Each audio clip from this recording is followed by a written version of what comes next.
We will start today's show with scripture. The scripture we're going to start with today is found at 2 Timothy chapter 4, verse 3. And we're going to use the scripture from the Amplified Bible that gives a little bit of context to let you know what the scripture's talking about. For the time will come when people will not tolerate sound doctrine and accurate instruction that challenges them with God's truth, but wanting to have their ears tickled with something pleasing, they will accumulate for themselves many teachers, one after another, chosen to satisfy their own desires and to support the errors they hold.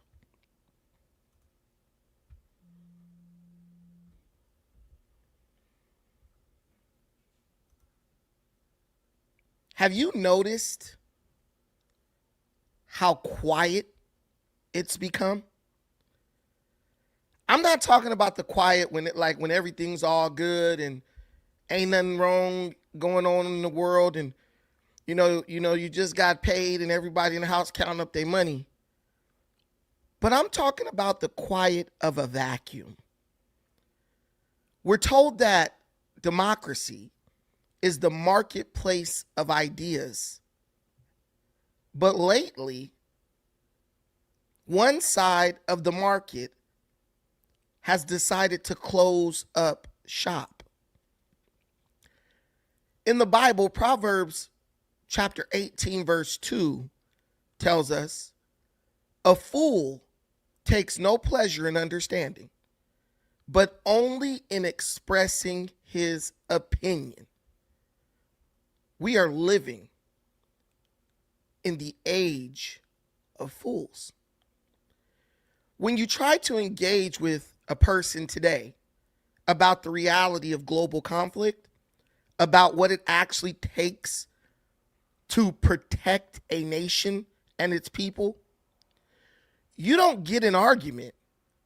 You get a retreat that is usually lined in some type of baseless claim or accusation. They claim to love the conversation, but they run from the light of the scrutiny of their ideas. Ladies and gentlemen, this is how democracy dies. It dies when one side decides that their feelings are a valid substitute for a debate, and that your facts are a form of aggression. They have become like the scripture that we read initially at 2 Timothy. They love to have their itching ears tickled, but only with what they want to hear. And they get on the internet, this beautiful marketplace of information, and they don't get on to learn. They get on to find people who are going to tell them the things that they already believe, not someone who's going to challenge their ideas. They'll only listen to what suits their own passion or what suits their own position. They turn away from the truth and the facts, and all they want to listen to is what I like to call wandering myths. Myths are just lies, but wandering myths are myths that they evolve, they move around, they know how to evade the light of scrutiny so that they could keep going and going. It's very fascinating to me how everyone has an opinion, but the disparity is pretty obvious. On the conservative side, you see positions that are defended with logic, history, and oftentimes hard data. We understand that the world is a fallen place and that peace is something that has to be maintained through strength. It's just the way it is. But on the other side, their entire argument is based on nothing more than speculation.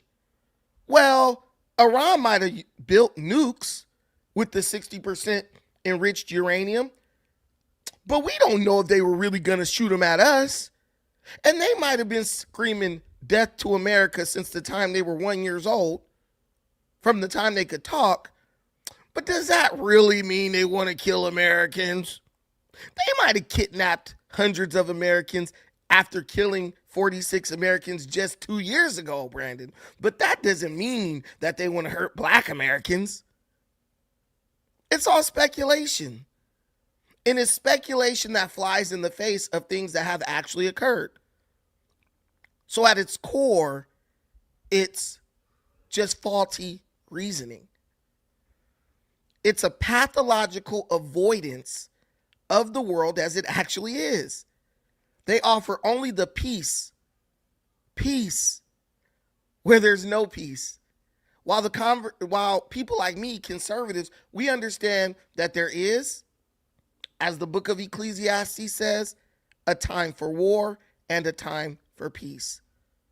The Bible says that. And ladies and gentlemen, I think this is the time for war. And if you don't agree with me, I am more than willing to talk to you and have a conversation about it. I got a dude. I'm not even going to bring up no other YouTubers. Forget it. It's pointless. I'm going to ask you a question. If you believe as strongly as you do, why are you so afraid of having a conversation about it?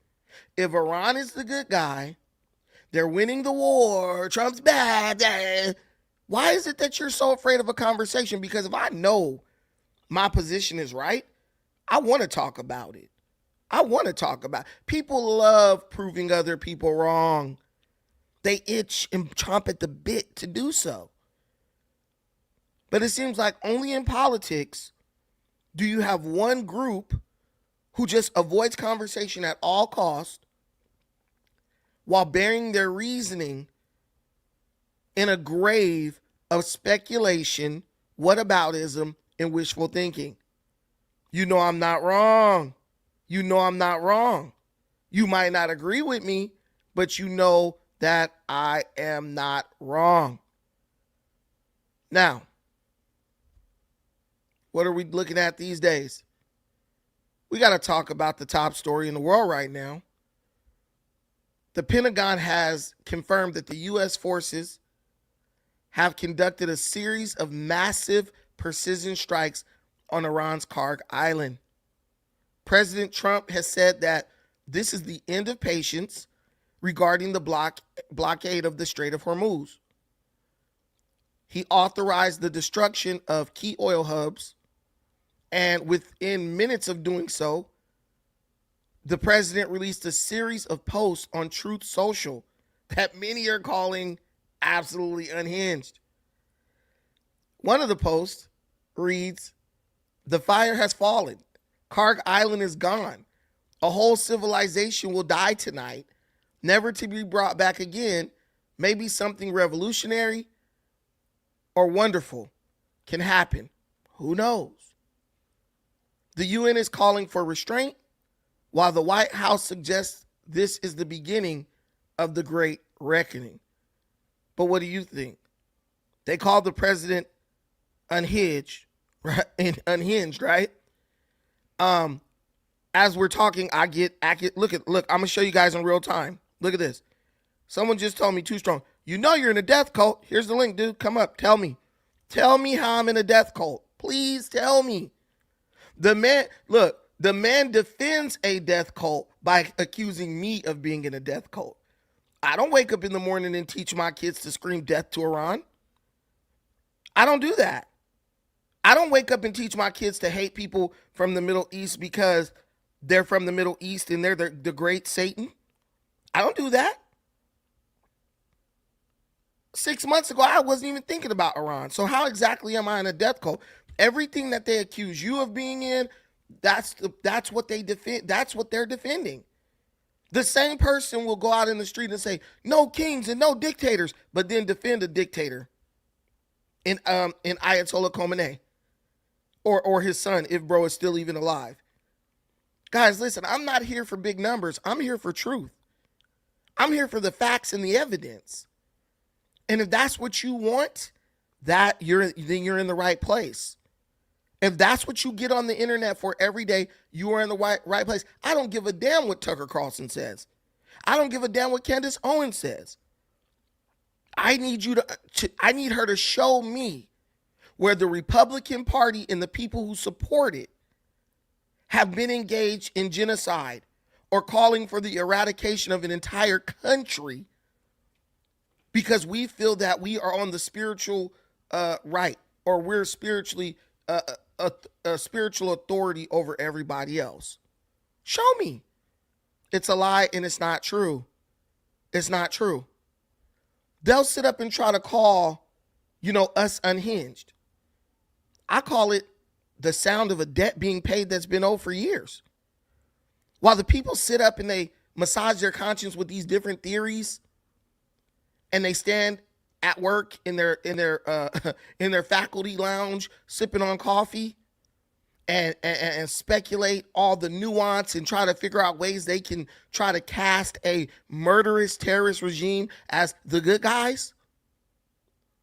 The number one state sponsors of terror in the world, and this is agreed upon by not only Democrat politicians, but also Republican politicians.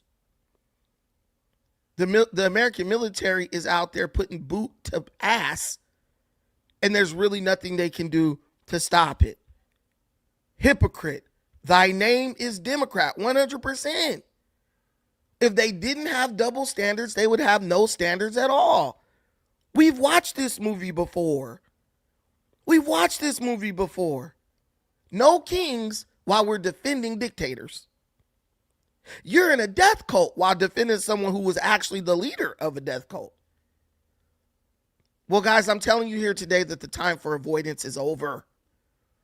The speculation of the liberal elite has been silenced by the roar of our F-15, F-22, every F we got, the engines of that, the B-2 Spirit bomber and everything else.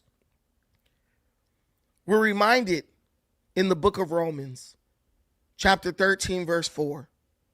It says, the ruler does not bear the sword in vain. The gates of our enemies have been broken, and from the smoking ruins of Karg Island to the heart of Tehran, let it be known that America is the hammer of the earth, and we will break the spine of tyranny wherever we find it, until the light of true liberty is the only thing left shining. And it may piss you off, but I don't care. I don't care. You can say whatever, but can you prove it though? Can you come up and explain? This is probably the only show, one of the only shows on the internet where we will let people up. We will look up whatever they tell us to look up on Google or whatever search engine, and they can literally prove, they get an opportunity to prove the host wrong every single day. Tell me how many times I've been proved wrong. Tell me how many times I've been proved wrong. Don't make me pull up the inboxes on Instagram, Facebook, the emails, WhatsApp, all that, of all these people hitting me up. Oh man, you wrong. And then we walk, I walk them down. I'm asking them about the facts. And then guess what they do? They start sending me crazy, unhinged shit, anti-Israel videos talking about, oh, see, it's all about Israel. Last I checked, Israel wasn't the one launching missiles at us. That's all I know. I'm not no Israel Zionist, none of that. Just like most black people aren't, because we didn't even talk about Israel until the media and the Democrat Party told us to become anti-Semitic last year. I really don't understand how voting Democrat is going to be some type of knock against Israel when the majority of Democrats take money from AIPAC. Every Democrat you love takes money from AIPAC, including but not limited to Kamala Harris, Cory Booker, the discount low budget Obama, Hakeem Jeffries, AOC, Jasmine Crockett, even takes money from AIPAC. And she says, I don't take money from AIPAC, but she takes money from another pact that is under AIPAC. So I don't understand how in this like war that you're having in your mind against Israel, I don't understand how voting Democrat is going to help you in that. What did Joe Biden do to lessen the influence of Israel on the United States government? Nothing. And when Kamala Harris was asked, what would you change? What would you do differently from what Joe Biden did? I don't see a thing I'd do differently. So what is the conversation that we're really having here? That's my point I'm making. What is the conversation? You want me to do something that's the opposite of what I've been doing. Please tell me, what would you like me to do? Because if I vote Republican, if I vote Democrat, both are funded and very much influenced by Israel. I would say Donald Trump is probably the least influenced by Israel of all groups.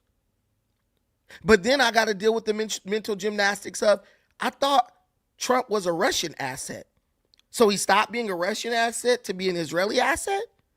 Well, if he wasn't a Russian asset and he's actually an Israeli asset, that means from 2016 to 2020, y'all was lying to me, because that's what y'all was telling me when he was president the first time.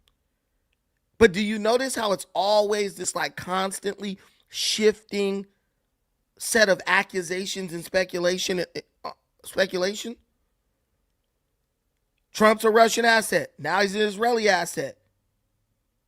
Trump's this, Trump's that. Like, bro, only person who's moving is you in your reasoning or lack thereof. Here we go. Grifting is always best on the right. He's both Israeli. I love this. Grifting is always best on the right. He is both an Israeli and Russian. He's both Israel, Russia, and America are the three devils, the worst evil Axis powers. So, Sean Carter. So, Russia, who's a part of the Israeli and American axis of evil, right? Russia just blocked the UN resolution to help America open the Strait of Hormuz. So they're a part of America's axis, but they're voting against America, and Russia and China together voted to block that. Listen, guys, regardless, he's an idiot. No, that's not good enough. That ain't good enough to change my opinion. What are you talking about? You can't do nothing with that. Oh, he's an idiot. That's just an insult. I need Sean Carter to click this link and come tell me, explain to me how Russia, America, and Israel, one of the smallest countries on earth, they all make up this axis of evil. Please tell me. Explain it to me. Explain it to me. Maybe I missed something. I'm asking. We're the axis of evil, but Iran right now today is calling on their own children and women to use themselves as human shields to defend damn power plants, bro. But we're the evil ones? This country is evil. We didn't told women, it's only women and children. We've told them, hey, go out and surround a power plant and throw your life away behind protecting us as we continue to divide the United States and refuse to go back to the negotiating table and agree to the terms. And guys, I really, I'm hitting my Iranian friend up because I got some video footage. It's out of Iran. And in it, the claim is being made that Iranian officials are telling their people to go out into the street and surround power plants and go to checkpoints and act as human shields. So I had to hit up my brother who's from Iran to translate it for me because I don't like to give out any misinformation, right? And so he just hit me back. And I'm actually going to send him this. I hate this. I hate WhatsApp on laptop. I'm trying to send him this.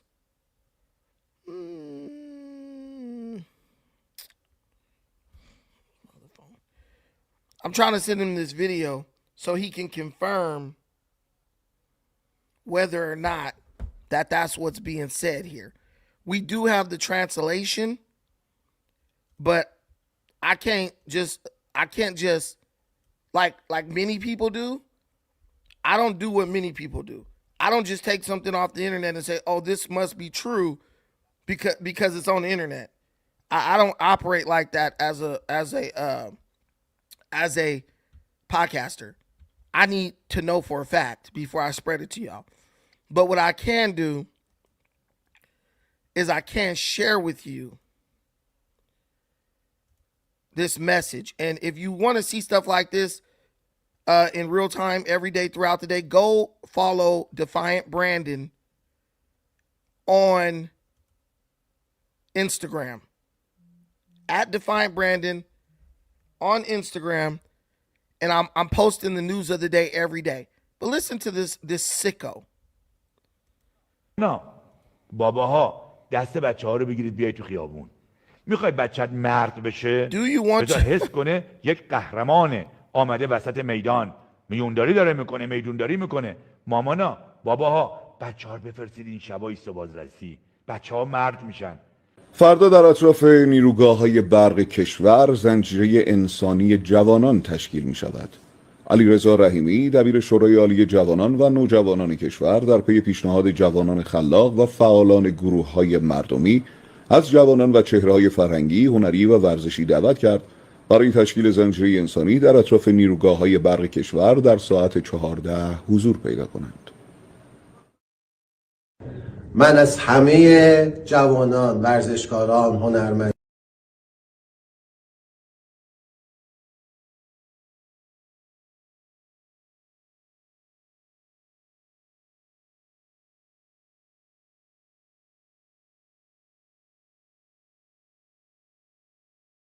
So I'm talking to my boy from Iran right now, and I'm just trying to make sure that what's said on the clip is what the guy's actually saying, because we live in a world where people will purposely send out misinformation. But do you think the average person, these people who learn and get all their information straight purely from the internet, and I'm not even talking about verified sources, do you really think they're doing that? Not, but probably not, because their goal is to shock you so that you can get a click and a like and you can watch. Guys, look, none of your accusations, someone's calling me a bootlicker, none of your accusations hold any power unless you come up and tell me, Brandon, this is how and why you're a bootlicker. This is the fact. Tell me what I'm saying that's not true. Tell me what I'm saying. Tell me what I'm lying about. But they can't. Everything is a personal attack, and it's purely based off speculation. Guys, we're all sitting in America right now. None of us are in Iran.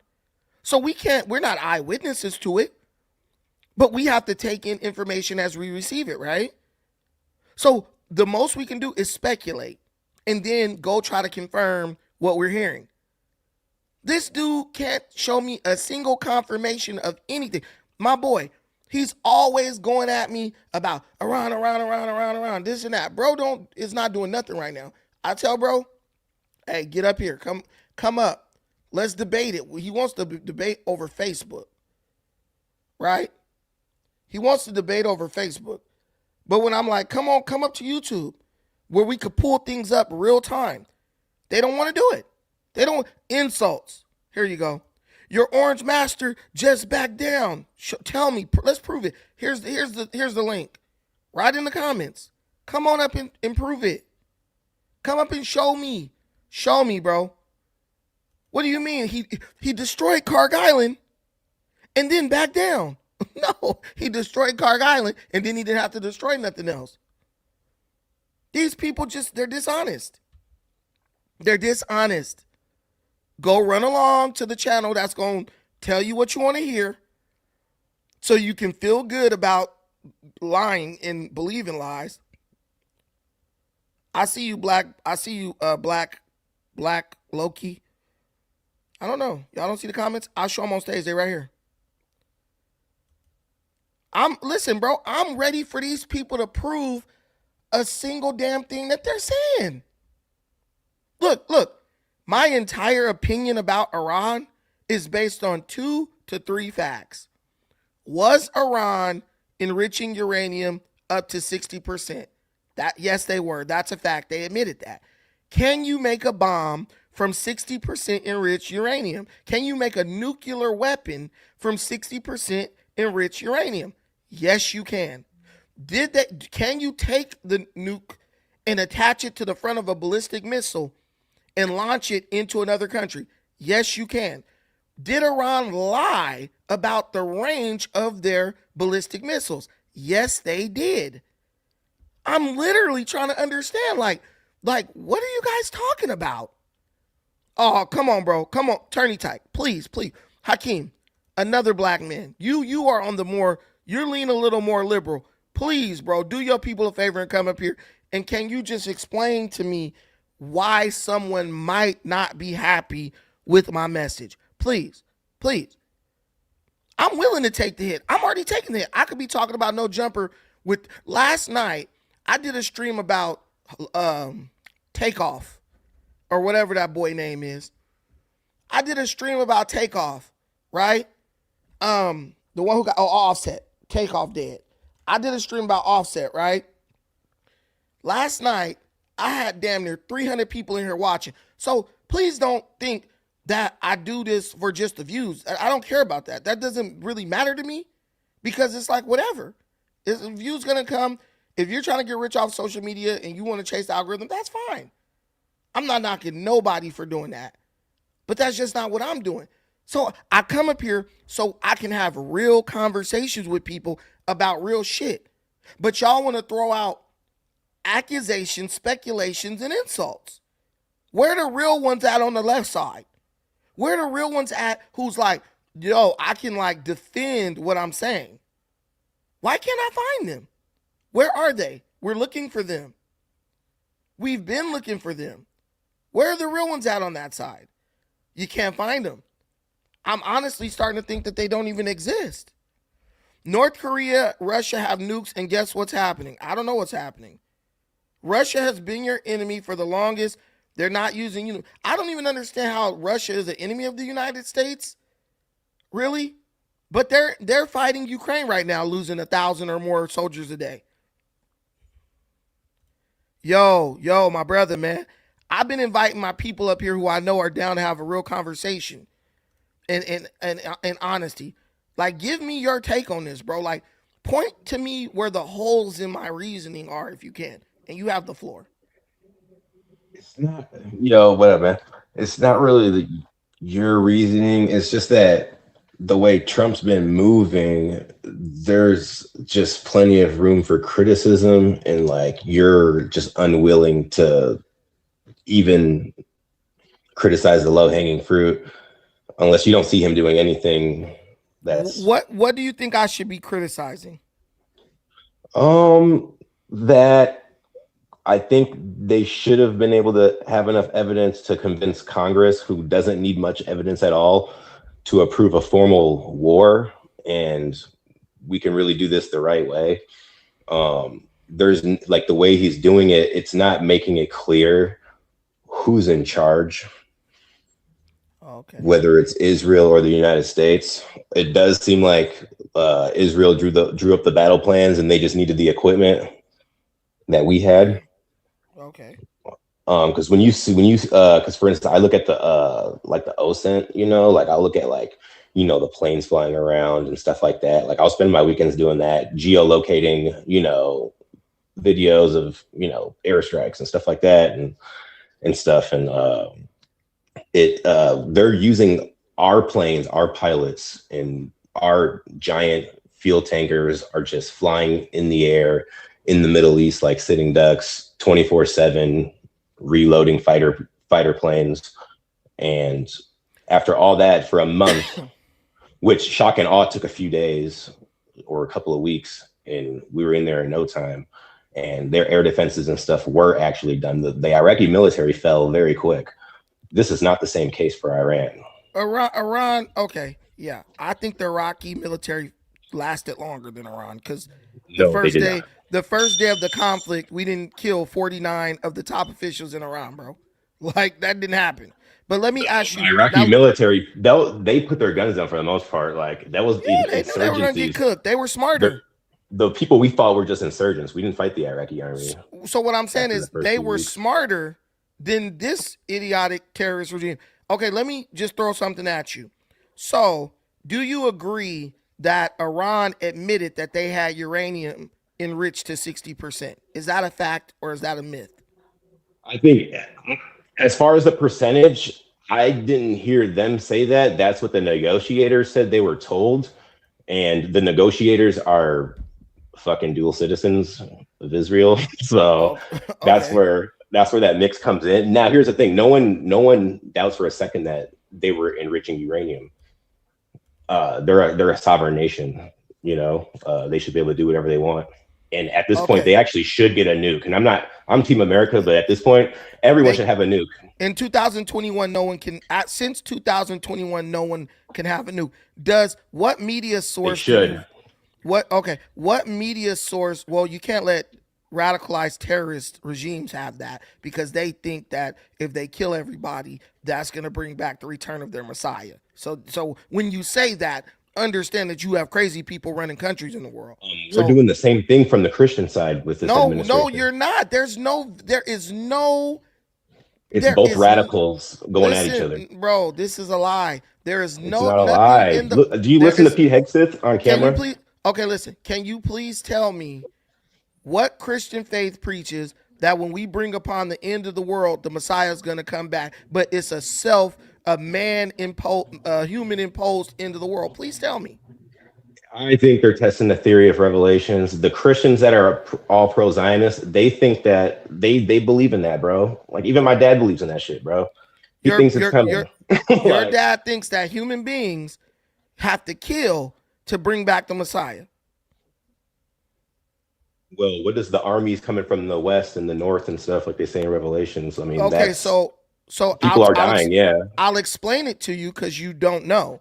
What that's talking about is when the governments of the earth turn on religions, when they start persecuting religious people.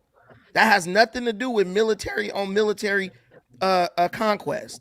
Right, but other religions are persecuting each other. Well, the three Abrahamic ones are persecuting each other right now. The Bible specifically says that when the nations turn against the religions, they will come for God's people. And when they touch his people, it will be as if they touched his eyeball, and he will react swiftly. And that's when Armageddon is going to strike. So tell me how a bunch of Muslims... saying no one... I feel what you're saying, but you're saying no one is of the belief in the United States that are Christian that when Israel becomes whole again in their kingdom, that something's not going to happen to some effect. No, there's the Bible. Listen, you got a bunch of Christians who believe that Jesus is the Messiah, linked up with a bunch of Jews who don't think Jesus is of any significance. There is no correlation there that is Bible supported. These people, but the main thing is not the religious stuff. Like but that's for what you one. said. If Iran, no, I mean we started talking about them being Iran being like religious extremists and they're terrorists, which Trump keeps trying to negotiate with these terrorists. I just don't like. There's just the rollout, the communication. As far as like people can say like, oh, behind the scenes things are going to be going all right, but like the people are being lied to along the way, and they have every right to be upset about it. Okay, because they the communication is embarrassing. They 100% have the right to be upset, but I want to know what media outlet would you believe to tell you, because hundreds of media outlets reported that Iran acknowledged and announced on April 2021 that it had begun enriching uranium to 60% purity at its Natanz plant. They So what? admitted But they to didn't that. have a deal. There was no deal in place to keep them from doing that. Wait a minute. That's not what we're arguing. That's not what You're we're arguing that they're arguing. doing something that they're a sovereign country. They can do that if they want to. So what? Listen. See, Get approval from Congress if we're going to do something. So why don't you just take that same approach to the United States? We have plenty of enriched shit. No. But what I'm telling you is, once these people say we have enough, okay, for one, there's no need to enrich. Listen, rules for thee, right? But guess what? The United States is not funding terrorism globally. They're not the United States don't get a bag and say, let me immediately get this money to Hamas, and 2 months later they commit a terrorist act. Let me get this money to Hezbollah. 2 months later they commit a terrorist act. That's not happening. And what's crazy is, you're like, let them get a nuke. But the Muslims right around that country are like, do not let them get a nuke. So what are you talking about? Right, but so what? Iran's still a sovereign country, and if they ended up getting one, oh well. Then they protect themselves. And listen, and if Iran said so tell me this. If I woke up every day and was like, man, I want to kill this dude Hakeem. If I said that every day, and then you notice that I'm playing around in the front yard with a damn shotgun, are you going, and I scream, Hakeem, I'm gonna fucking kill you. Every day I say that. If I got a gun in my front yard, are you gonna come outside like, oh, I'm just going to work? Or are you gonna call the cops, one, or are you gonna go and get you a gun and be like, hey, I need this just in case I need to defend myself? Or would you go and say, if you know I'm a crazy person who ran up in the next door neighbor's house and obliterated them, would you say, I just need to deal with this threat right now before it gets to my front doorstep? Which one would you do? I hear what you're saying, but you're skipping the dialogue that happened between the two parties before it got to that point. And the one crying victim ripped up the deal. But what you're skipping is why he ripped up the deal. You don't even care about why the deal got ripped up. You just care that the deal was ripped up. And I bet it's got nothing to do with Israel, right? Listen, it doesn't have anything to do with Israel. Why the deal got ripped up? Yes, because the deal. Who lobbied for that to happen? What I will Trump on that? Listen, you don't know. You can say you know, but you're speculating. They're on TV every day on their podcast saying it. The Ben Shapiro's, the White Ring, the whole White Ring media apparatus. Listen, we can all speculate and say something based on a podcast, right? But people aren't blind. When you say certain things, like people see what's being put in front of them, whether we believe it's true or not. Hakeem, you're blind because you don't want to look at why the deal was ripped up. You only care about the part that supports what you think. And me, I'm like, I get the part what you're saying and why you support. Well, based on what Trump said, he never liked the deal to begin with before he even. Do you know why Trump said he didn't like the deal? Because they still had a path after 10 years to get a nuclear bomb at some point. Exactly. Which is like, so what? Who cares at this point? That's what you think. Because if they had a nuke, you know what? If they had a nuke, we probably wouldn't have went in the way we did. Let me ask you a question. Let me ask you a question. Do you have children? Iran having a nuke would have saved lives. Let me ask you a question. Yes, it does. Because it doesn't. Yes, because you have to get personal to try to make your argument. I'm not getting personal. I'm telling you that this is a common thread among everybody holding that opinion. It doesn't matter. Everyone I've heard say it doesn't matter. Everyone knows this was preventative. This was more preventative than. So why didn't Biden why didn't Biden make another deal? He was elected in 2021 and had from 2021 to 2024 to make another deal. Liberal. I don't know why he did, but he didn't go into Iran half-assed like this. The rollout. Why didn't Biden do something with a crappy rollout? I'm simply asking you a question. Why didn't Biden just make another deal then? Why would he have had to? He wouldn't have had to. Oh God! But he's president now.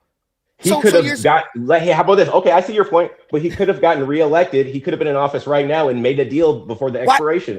Why didn't he make a deal on the 4 years?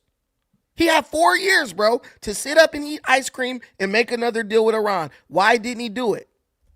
Dude, it's not his fault. It's irrelevant. I'm not blaming Biden's irrelevant, though. You can't say it's irrelevant because Biden was the leader of this nation. Only Obama and Trump is relevant when it comes to the deal. Listen, Biden was the leader of this nation, and it's his job to keep us all safe. So how the hell do you say that the CEO is not responsible for keeping the employees in the company safe? How many attacks did Iran hit us with when Biden was in office then? What? How many times did Iran attack us when Biden was in office? They didn't, because Biden kept giving them money. And let me tell you this. How many times did you forget about October 7th when why is Iran attacking us now? Let me say this. Biden gave Iran billions of dollars. 2 months later, they funded Hezbollah, trained Hezbollah, and gave them weapons.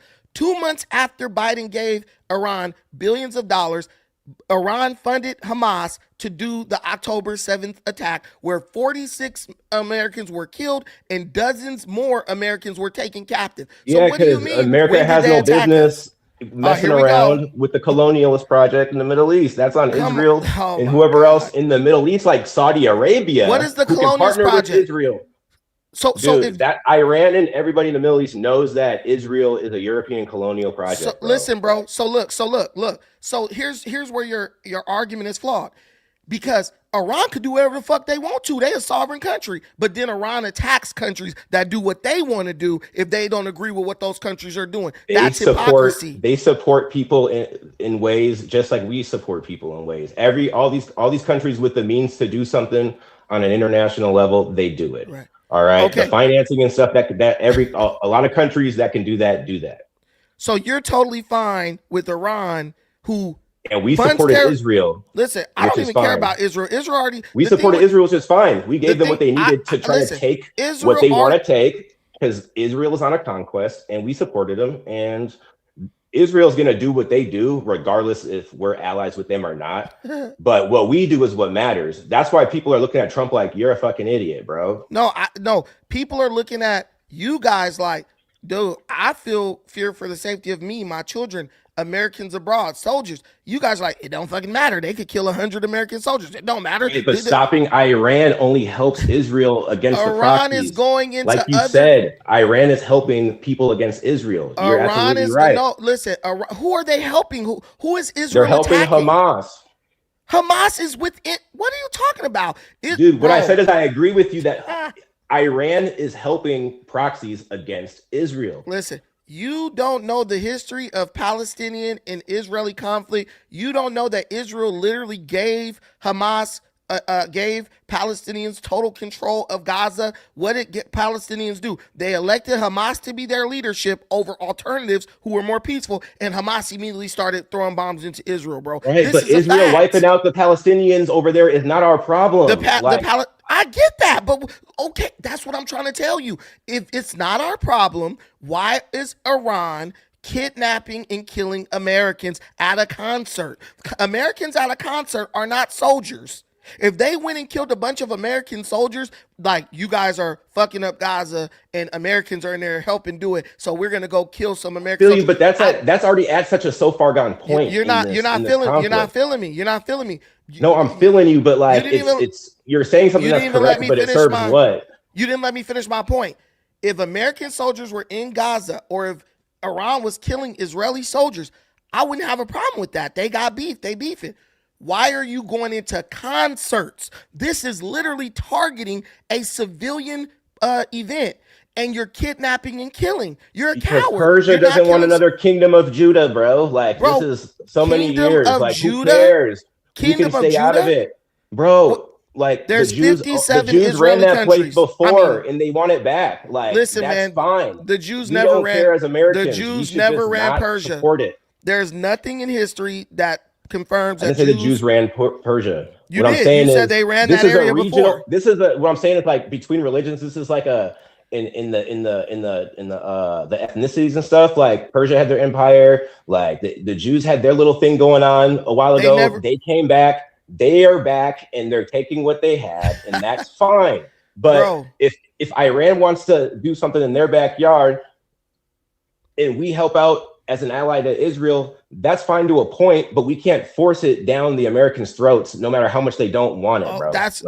No, some Americans don't want it. Some Americans are support. What I'm saying is, you guys try to railroad the reality and the facts, because if you think about this, for one, Jerusalem or Israel has never ruled the Levant region. That's a lie. If you believe that, you're just a fool, because even if you look at the biblical history, which is like their own personal comic book where they're the hero, they didn't even rule it back then. Every major world power that came into Levant whooped Israel's ass and took them into captivity. How you almost they almost have their original borders They never back. Ran the Levant. I'm trying to tell you, they never ran it. They, even when they had the kingdom, the 2 tribe and the 10 tribe, those kingdoms were not the premier world powers. When the 10 tribe and the 2 tribe kingdom were running around, Babylon was the world power, and then Egypt was the world power initially, Assyria, and then Babylon. So Israel has never been the top dog on the heap ever in history. So this idea that being the top dog, it's about the land that they used to. It's about the lands that they used to occupy, and they still need to get a little bit of Jordan. They still need to get south of the river in southern Lebanon. It's not the whole thing. It's not the Greater Israel Project. People are pushing this Greater Israel Project. What is the Greater Israel Project? I don't believe in it. I don't believe in it. What it is, you know what it is. It's where they try to like expand those borders way into like Saudi Arabia and stuff. And they've never even expanded smoke screen. Yeah, I think it's an overpromise, under-deliver thing. If they got people thinking they want to get all that, then if 10% of that is the original biblical borderlands that they had, which is not that much more than what they have now. So all they got to do is get the West Bank, get Gaza, and they're good. And a little bit of Lebanon, and they're fine. They got the West. They could take the West Bank and Gaza like that if they wanted to. They could take it anytime. They in there doing whatever they want to. We're getting rid of their enemy's biggest supporter, which is Iran. We're taking them out. That's like saying that America couldn't conquer Mexico. We could kill Mexico in a day, but it's like we have no desire to go that way. But the point I'm making is this: do you not realize that what Iran does actually fuels the Zionist message of Bibi Netanyahu more than anything? If Iran stopped with the bullshit threats and all that, it will be very hard to convince Jewish people that all these Muslim nations just want to kill you and get rid of you. But as long as Iran keeps death to America, death to Israel, launching nukes, we're going to keep giving money to people right on your border. If Iran loves Palestinians so much, why don't they just say, look, man, come over here and be with us, or y'all create your own state and we'll help y'all protect it. Iran does not support Palestine. Iran supports the terrorist group within Palestine, because if Iran supported Palestine, they could use their muscle to negotiate with Israel to say, hey, you need to do a 2-state solution. But guess what? Everyone ignores. In 2000, I don't know if you were a little baby. In 2000, they offered a 2-state solution to the Palestinians. It was the guy who was in charge before Bibi Netanyahu. And you know what the Palestinians did? No. Fuck you, death to Israel, all this crap, and it got dissolved. And then that's how Bibi Netanyahu came into power, because the Palestinians continued to refuse the peace offers that the guy who was running it before Bibi kept offering them. He was let me restate where I'm at on that. Like, what I'm saying is that, like, I understand that, like in the wide range of history and now in future history, the Palestinians are cooked. They're done. I don't think there's any hope for them. They're not going to be there much longer. Like, there's nothing we can do about that. But it's no one's fault. The Israelis are going to do what they're going to do. It doesn't even matter whose fault. Like, but it's their fault. They want what they want. That's fine. They want what they want, and they happen to be in the land that is wanted by the people that can wheel and deal and get what they want, and they're just unfortunate. So, like, I'm not going to sit here and like have a bunch of Kleenex for the Palestinians. Like, they just happen to be there, and it's unfortunate, and they're going to be gone. If they could leave, they should just leave at this point. In my opinion, can't go. They have nowhere to go. No, why? Because the Arabs aren't in solidarity. Because no. That's not why. That's not why. Because other countries allowed the Palestinians in the past, and what did the Palestinians do? They started civil wars within the country. There's history. It's one thing about my people, black folks, we love to go only to the history that supports our argument. Not saying you're doing that. You're honest. That's why I'm having this conversation. Well, when they go somewhere, they're going to want political power just like any other people. But bro, right? You don't get that by starting a civil war, especially when you're a refugee. You got to, the old saying, beggars can't be choosers. Give yourself 10, 20 years to once you start having kids and blending in with the population, then you could kind of push like, hey, we need more political power. No one has a problem with that. You're not going to blame them if they're fighting for their existence, if they're getting booted around places. No, like bro, they weren't fighting for their existence when they got let in by these other countries. These countries let them in because they felt sorry for them. What do you mean? They're not getting booted. They got allowed in. Look what happened in Lebanon. That's what happened in Lebanon, basically. It was like we let them in and everything was good. And as Islam spread, Hezbollah built up, and then they got to the point where they were more powerful than the Lebanese government, and they started a civil war inside Lebanon, bro. Lebanon used to be a majority Christian country. Bro, they are about to wander in the desert for 40 years, all right? Listen, bro, they gonna wander for sure. Maybe they're the true people of the Bible because Jesus was a Palestinian.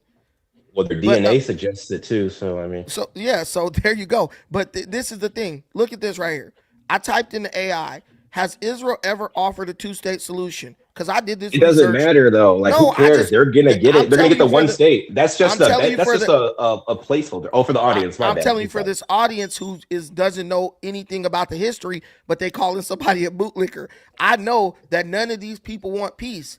So if anyone said, "Oh, we want peace," they don't. They've been fighting for 2,000 years. You think they're trying to make up now? No. So I don't blame Israel, just like I don't blame Iran. I've said this many a times. There are no good guys and bad guys in this shit. The only thing I care about is Iran not getting a nuke, because I feel confident that these motherfuckers will either launch that bitch over here to try to hit something, destroy countries around them to try to retaliate at the United States, which they're trying to do right now, or I think they'll use it to fund terrorism in African countries and then hold them hostage with nuclear power so no one else can go in and intervene. That is my true fear about Iran. They cannot be trusted. But here for the audience, yes, because everyone says we need a two-state solution. That's what the college kids keep saying.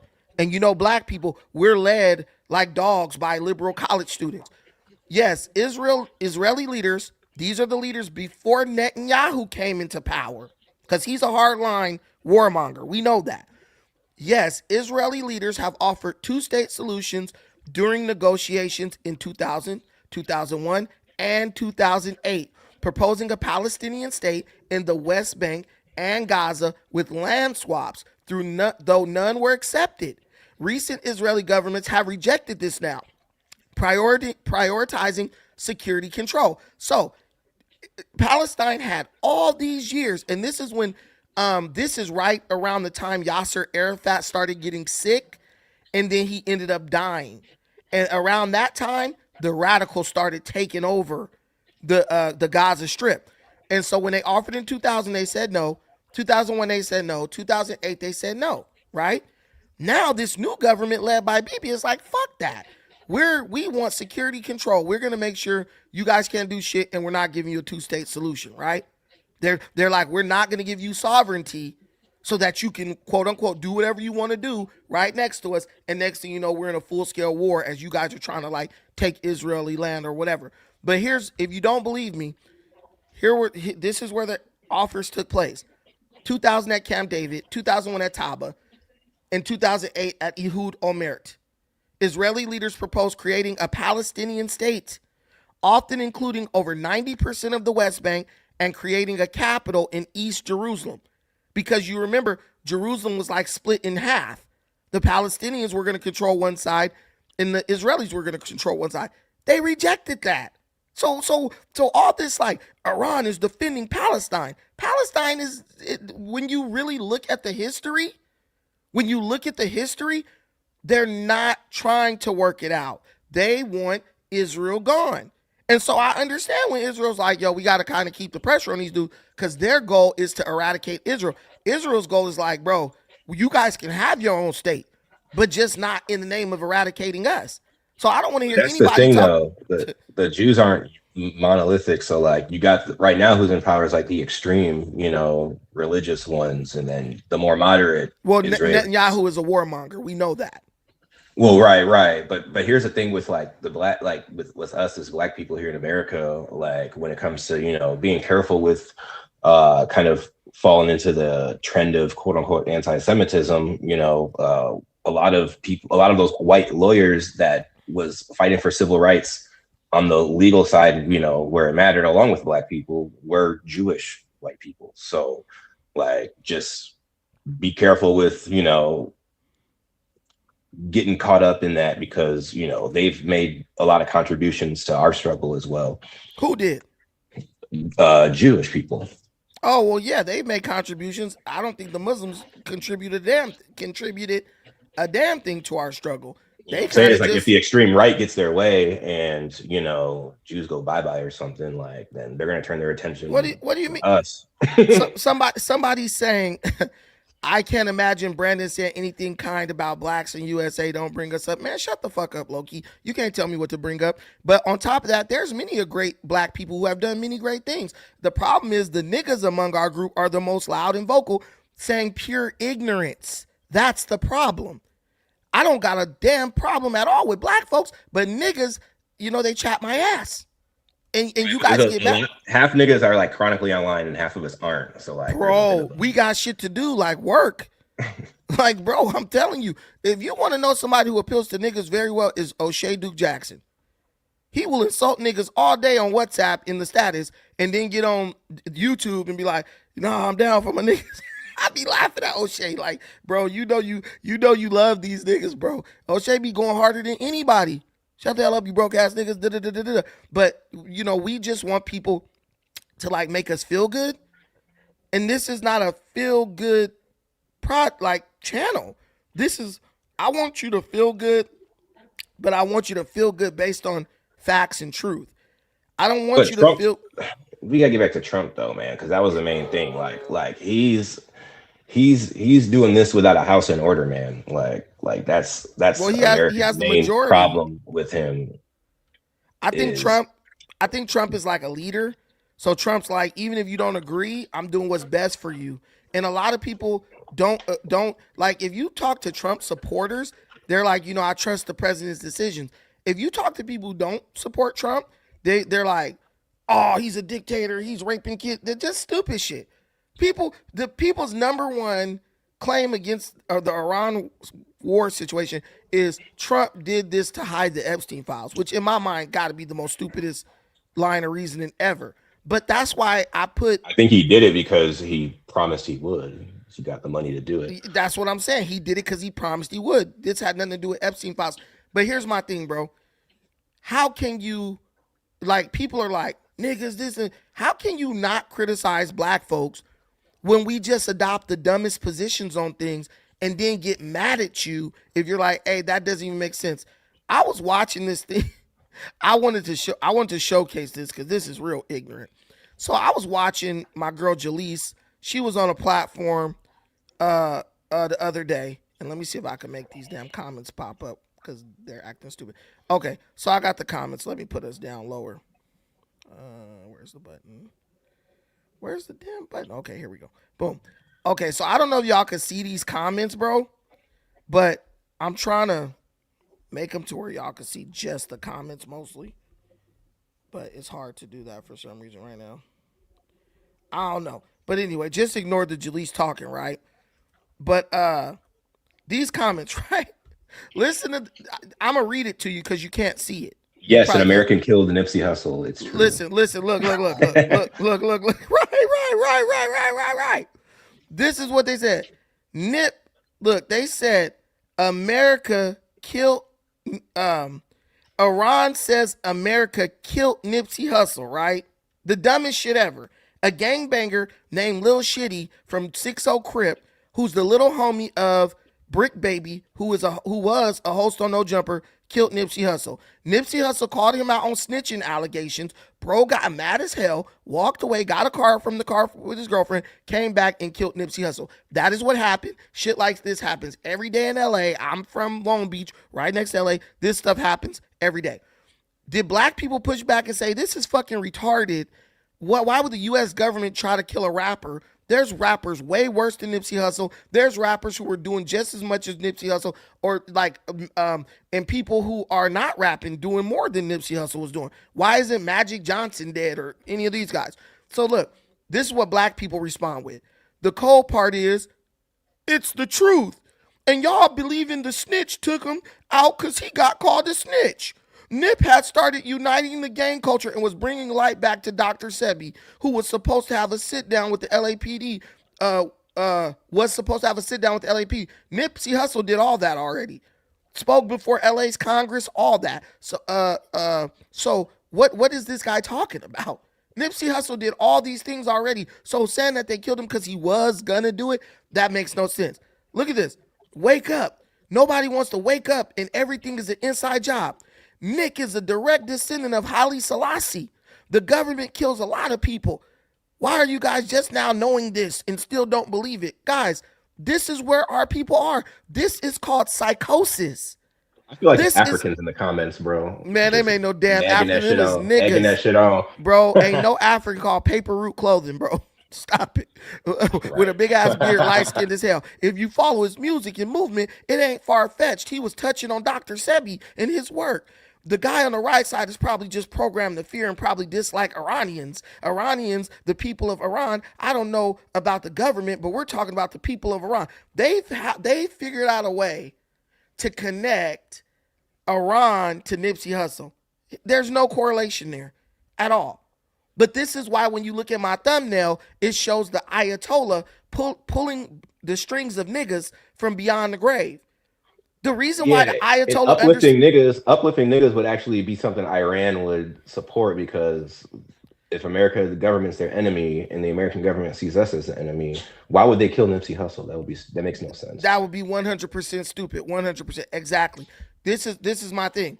Why doesn't Iran lift up the niggas that live within the country, the millions of black African descendants who live in Iran? What do? They abuse them. They marginalize them. Won't even let them live in Tehran. But all of a sudden, Iran loves black people. How do you love black people and you don't even love the black people who are right in your country? It's like the scripture in the Bible. How can you say you love God who you cannot see, but you do not love your brother who you can see? How you gonna say you got love for niggas in America, but don't got love for niggas in your own country? Rape them and abuse them and kill them like they nothing, like they dogs. But y'all don't want to look at that. Y'all want to throw out this nigga's coon, this is stuff. It's just because you're scared. You don't understand. And instead of saying, man, I don't understand, you use this as a cope. You use insults. Look at this. Look at this dummy. I believe it. I believe those countries have the actual proof to a lot of the conspiracy theories we have about our own country. Well, if they have the proof, why don't they release it? But what I know is America could come out today and say, yeah, we killed Nipsey Hussle. So what? Niggas aren't going to do nothing about it. But I know that this is stupidity. We know what happened with Nipsey Hussle. We know how he died. His mama know how he died. His brother know how he died. But instead of being like, hey, this is stupid, we got to just agree with it.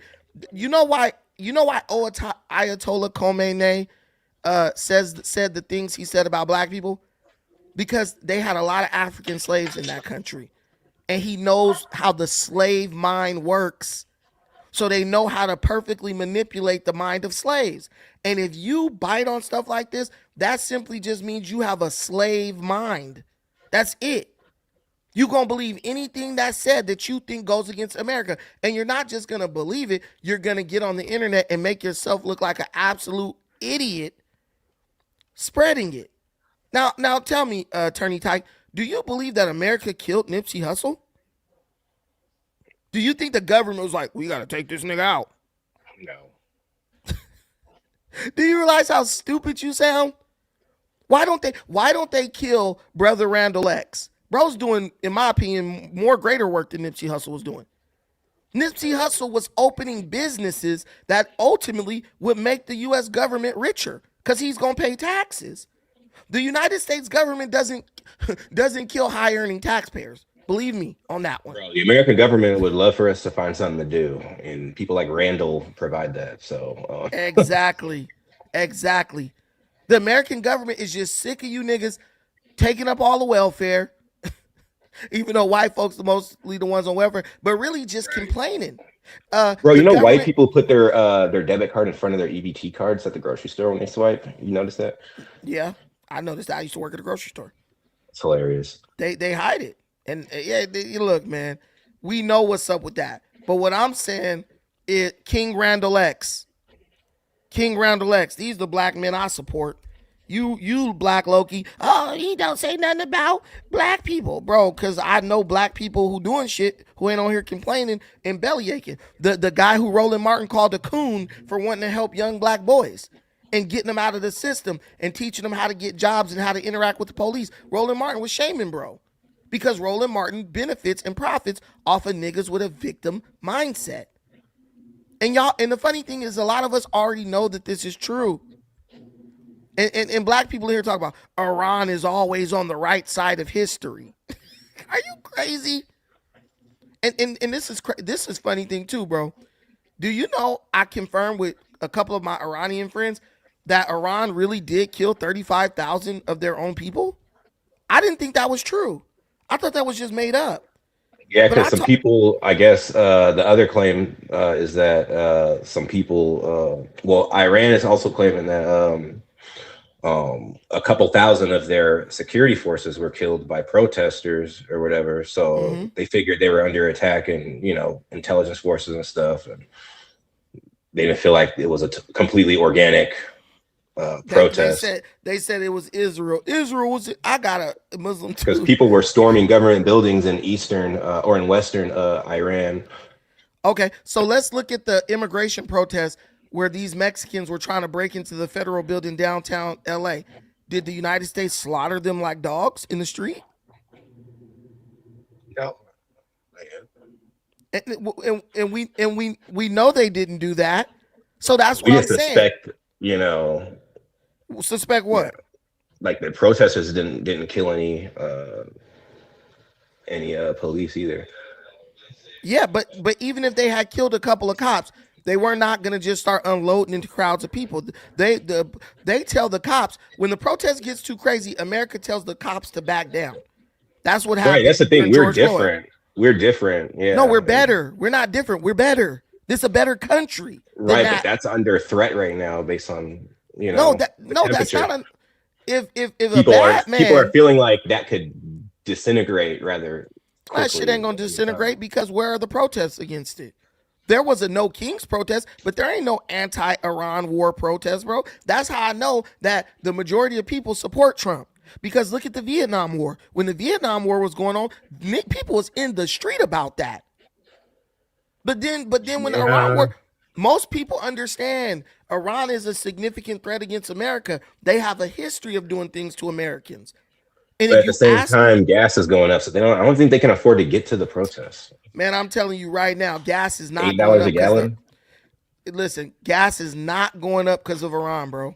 I just explained this to somebody last night, and I gotta clip that conversation, bro. Gas is like, I'm in Cali, right? I just paid the other day $5.59 for gas, right? Cali has a $2.50 tax on every gallon of gas. So if you take away the $2.50 of the $5.59, I would be paying $3.09 a gallon. Yeah, I live in Texas and gas is up over $1. So you said gas is what? Up over $1. What are you paying now? $4 something? Yeah. Yeah. And I get that. It might be up a little bit, but it's $4. The conflict creates a supply issue around the world. It's not that like Iran may be like, you know, like it's not about necessarily like their actions. It's just like even speculation drives up the price of oil, and so that's what is speculation. The supply in America is here, but it's just that since the global market is going for that, then people are like the gas prices are going to go up. Like, yeah, because all the oil is sold based on $1. Texas gets no gas or crude oil from Iran. They get nothing from anywhere near the Strait of Hormuz. The gas price goes up off of speculation of the market. So in the future supply, which is causing it. Yeah, and the future supply is less so because the Gulf states are getting hit. Iran's getting hit now. But we're 100%. But we're 100% oil independent. Nobody in America has to buy oil from outside of we're America. Not going to be like Asia and lose supply possibly, right? But like we'll have supply, but the price is gonna be up. You know what I mean? Like the price is still going to be up just because we won't run out of gas. You know, doesn't mean people won't be able to afford it at a certain point.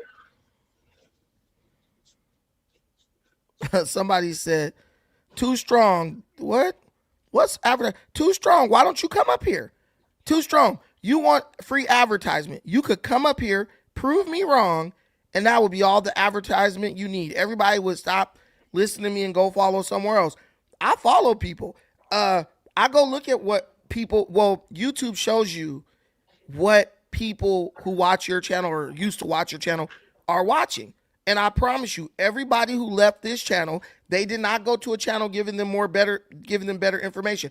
They went to escapism channels. They're literally watching Poetic Flacco, No Jumper, O'Shea Duke Jackson, all this stuff, just unserious channels. So if you were going to watch Devori or Greg Foreman, or even go watch Midas Touch, which I don't think that's very informative. They just make up lies all the time. Go watch MSNBC, Fox News and stuff. I could understand that. But our people want escapism. We don't want to have to deal with the reality of the world. We want to have an opinion on it, which is rooted in total lies and speculation. And then we want to go distract ourselves so nobody could, disprove what we want to think and believe. And that's okay. And if I wanted your money, I'll just look, he ain't gonna, Black Loki, he's a coward. He's not going to do it. Now Black Loki is like, too strong, go get him. But I'm telling you, I'm not dumb.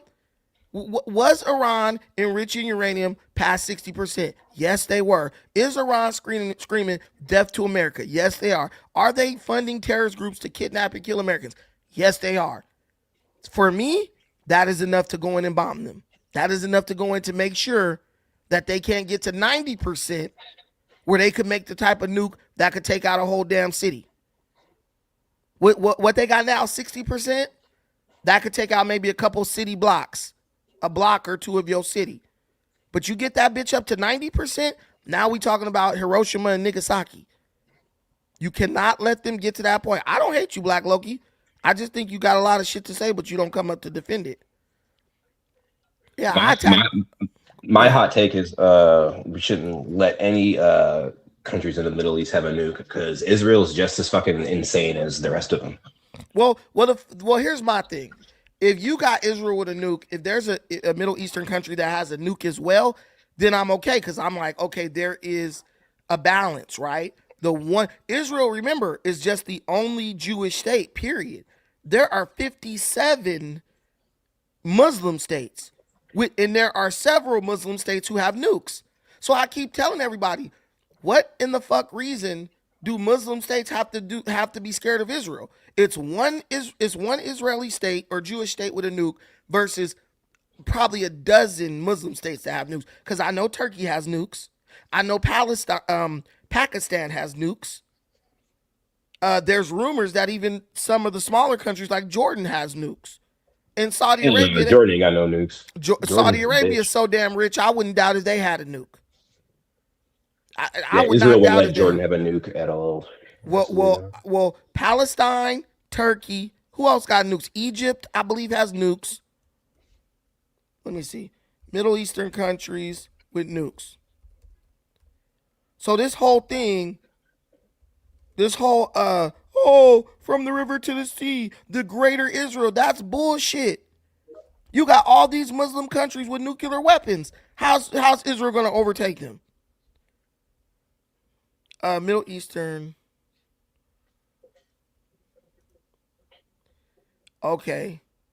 Here we go. Does Pakistan have nukes? Yes. You see how some people would see it problematic that like a new country like Israel comes into the Middle East and they just start trying to call the shots on other countries that's been there for thousands of years. I don't think that. Well, they would argue that Israel was there thousands of years ago. But also remember not in its current. You know what I mean? Like, there was no continuous situation. Remember the 6-day war though. Israel came there on some peace shit, and then all the Muslim countries attacked them. Because they started kicking out all the Palestinians. They weren't kicking out the Palestinians. The Palestinians. Here's the thing. That area was not a country. We can say Israel's not innocent. That's why I take the position that Israel's not innocent, and they're gonna take what they're gonna take. And if the Palestinians can't fight for it, then oh well. But they're holding up. You know what I mean? But eventually they're gonna fall. And it is what it is. So but Israel's not innocent. But like I'm not gonna fucking boohoo for them either. I mean, I'm not boohooing for Israel at all. I tell people every day I don't really give a damn about Israel at all. But what I'm saying is I'm not the guy who's like, let's pile on Israel and blame everything on them. That's bullshit. America has their fault in this. And I'm not even going to let America off the hook to blame everything on Israel. That's why I don't buy into the Israel's pulling America's string. No, America does fucked up shit too. They don't need their this is one of those situations where I don't think America needed their strings pulled at all. I think Trump always wanted to attack Iran. That was one of the first things he said. Right, but when he represents the people, the polling shows that most of the people don't want it. He shouldn't have supported it. That's the whole point. Listen, his MAGA base supports it. The polling shows that most people want voter ID, but the Democrats oppose it. Yeah, but they changed the definition of MAGA so they can make it. 90%. Oh, I got people waiting. Sorry, Too Strong. Hold on, I got another person. Too Strong, what up, man? You in the building? What's going on? Yeah, okay. Yeah, so tell me how I'm wrong and I'm delusional and all that stuff you said in the comments. All right. Well, where you want to start? Anything. Any point I made, Brandon, you're wrong.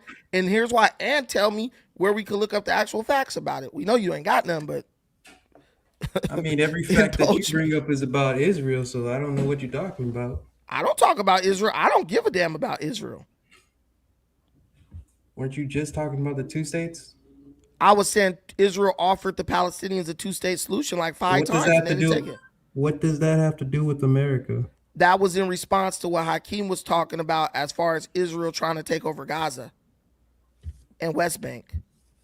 So what does their battles have to do with us? Their battles have nothing to do with us. Our battle has to do with Iran. That's why we're bombing Iran and not no other country in the Middle East. We're not even bombing Hezbollah or Hamas. So why are we bombing them? We're bombing Iran. We're not bombing Hezbollah or Hamas. Why are we bombing Iran? We're bombing Iran because Iran is trying to get a nuclear weapon and admitted that they had uranium enriched to 60%, which could reach 90% in a matter of weeks. Russia has nukes. So what does them having uranium has to do with anything? Russia does not sponsor terrorist attacks around the world on innocent civilians. Iran does.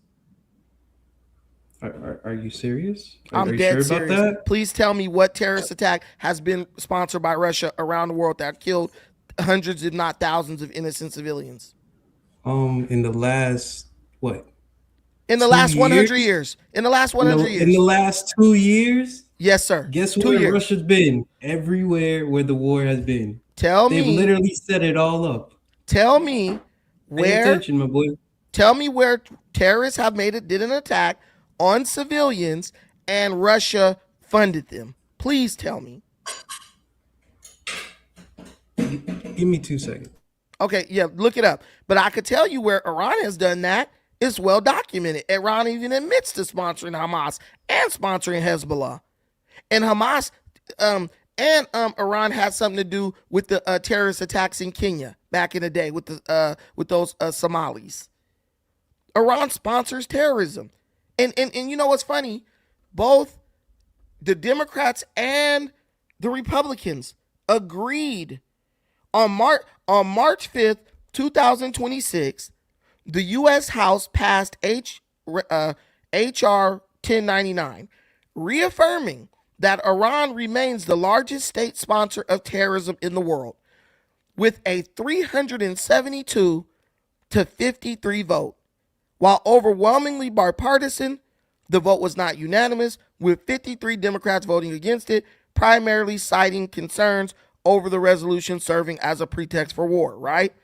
But here's my thing. But you know the Palestinians aren't terrorists, right?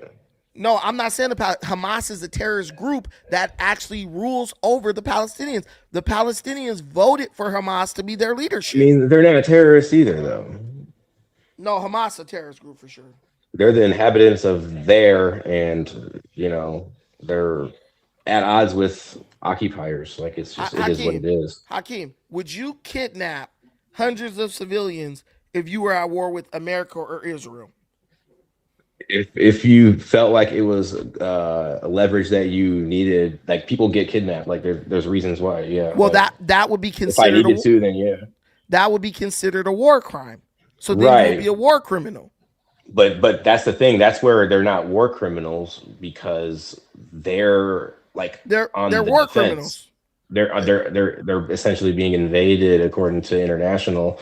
UN seems to side with Palestine. So, but no, UN is filled with a bunch of countries that well, no, that's not true, because the UN voted to help open the strait. The vote was vetoed by Russia and China. I don't know if you know how the UN works, but America, Russia, and China have veto power, which can veto right. a In resolution.